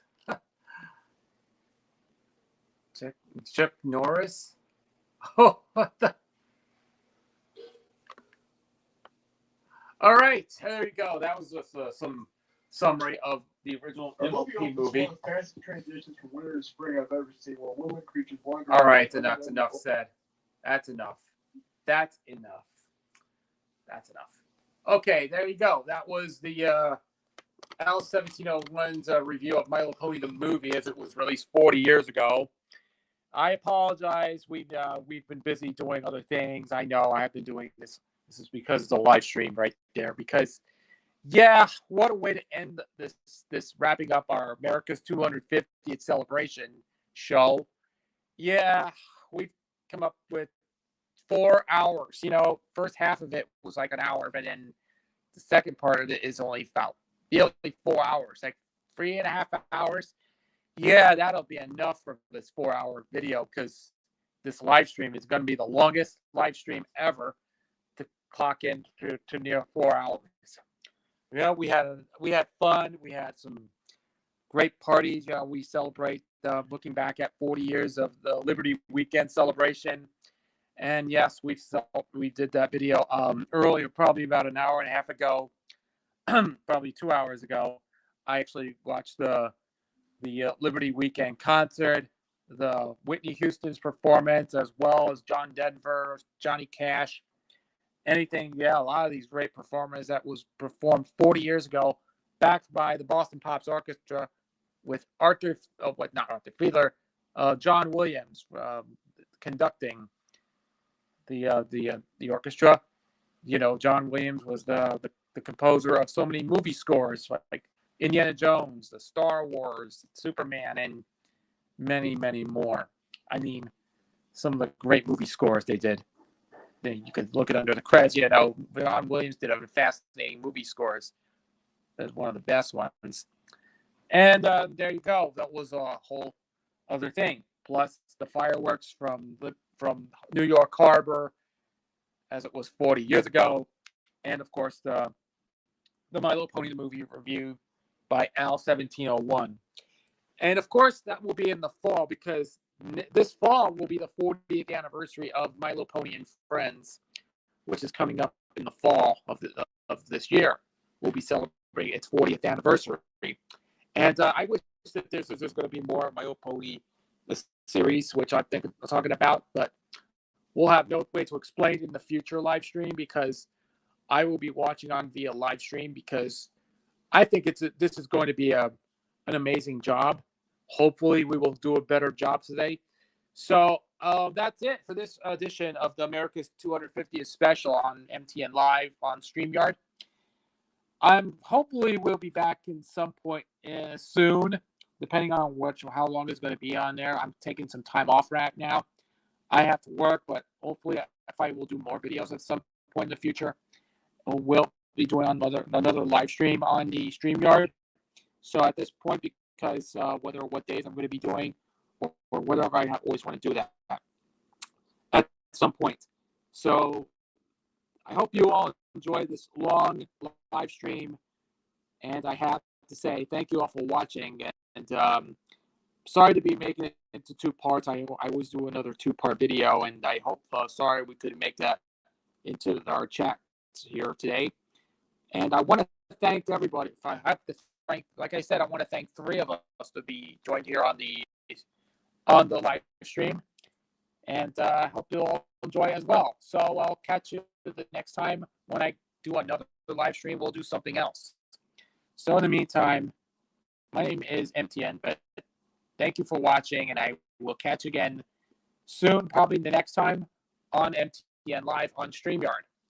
So take care now, and have a good day. Have a happy 4th of July, and have a happy Independence Day or belated Independence Day, and have a happy belated 250th birthday to America. And, of course, enjoy watching My Little Pony the movie as it was 40 years ago. So take care now and have a great time. So we'll see you probably next one.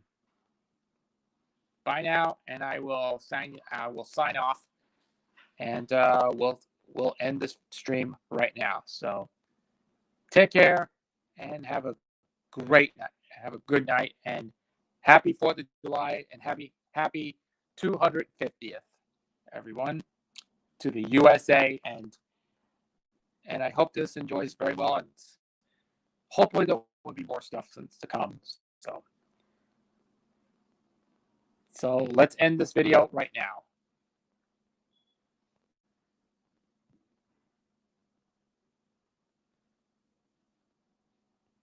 So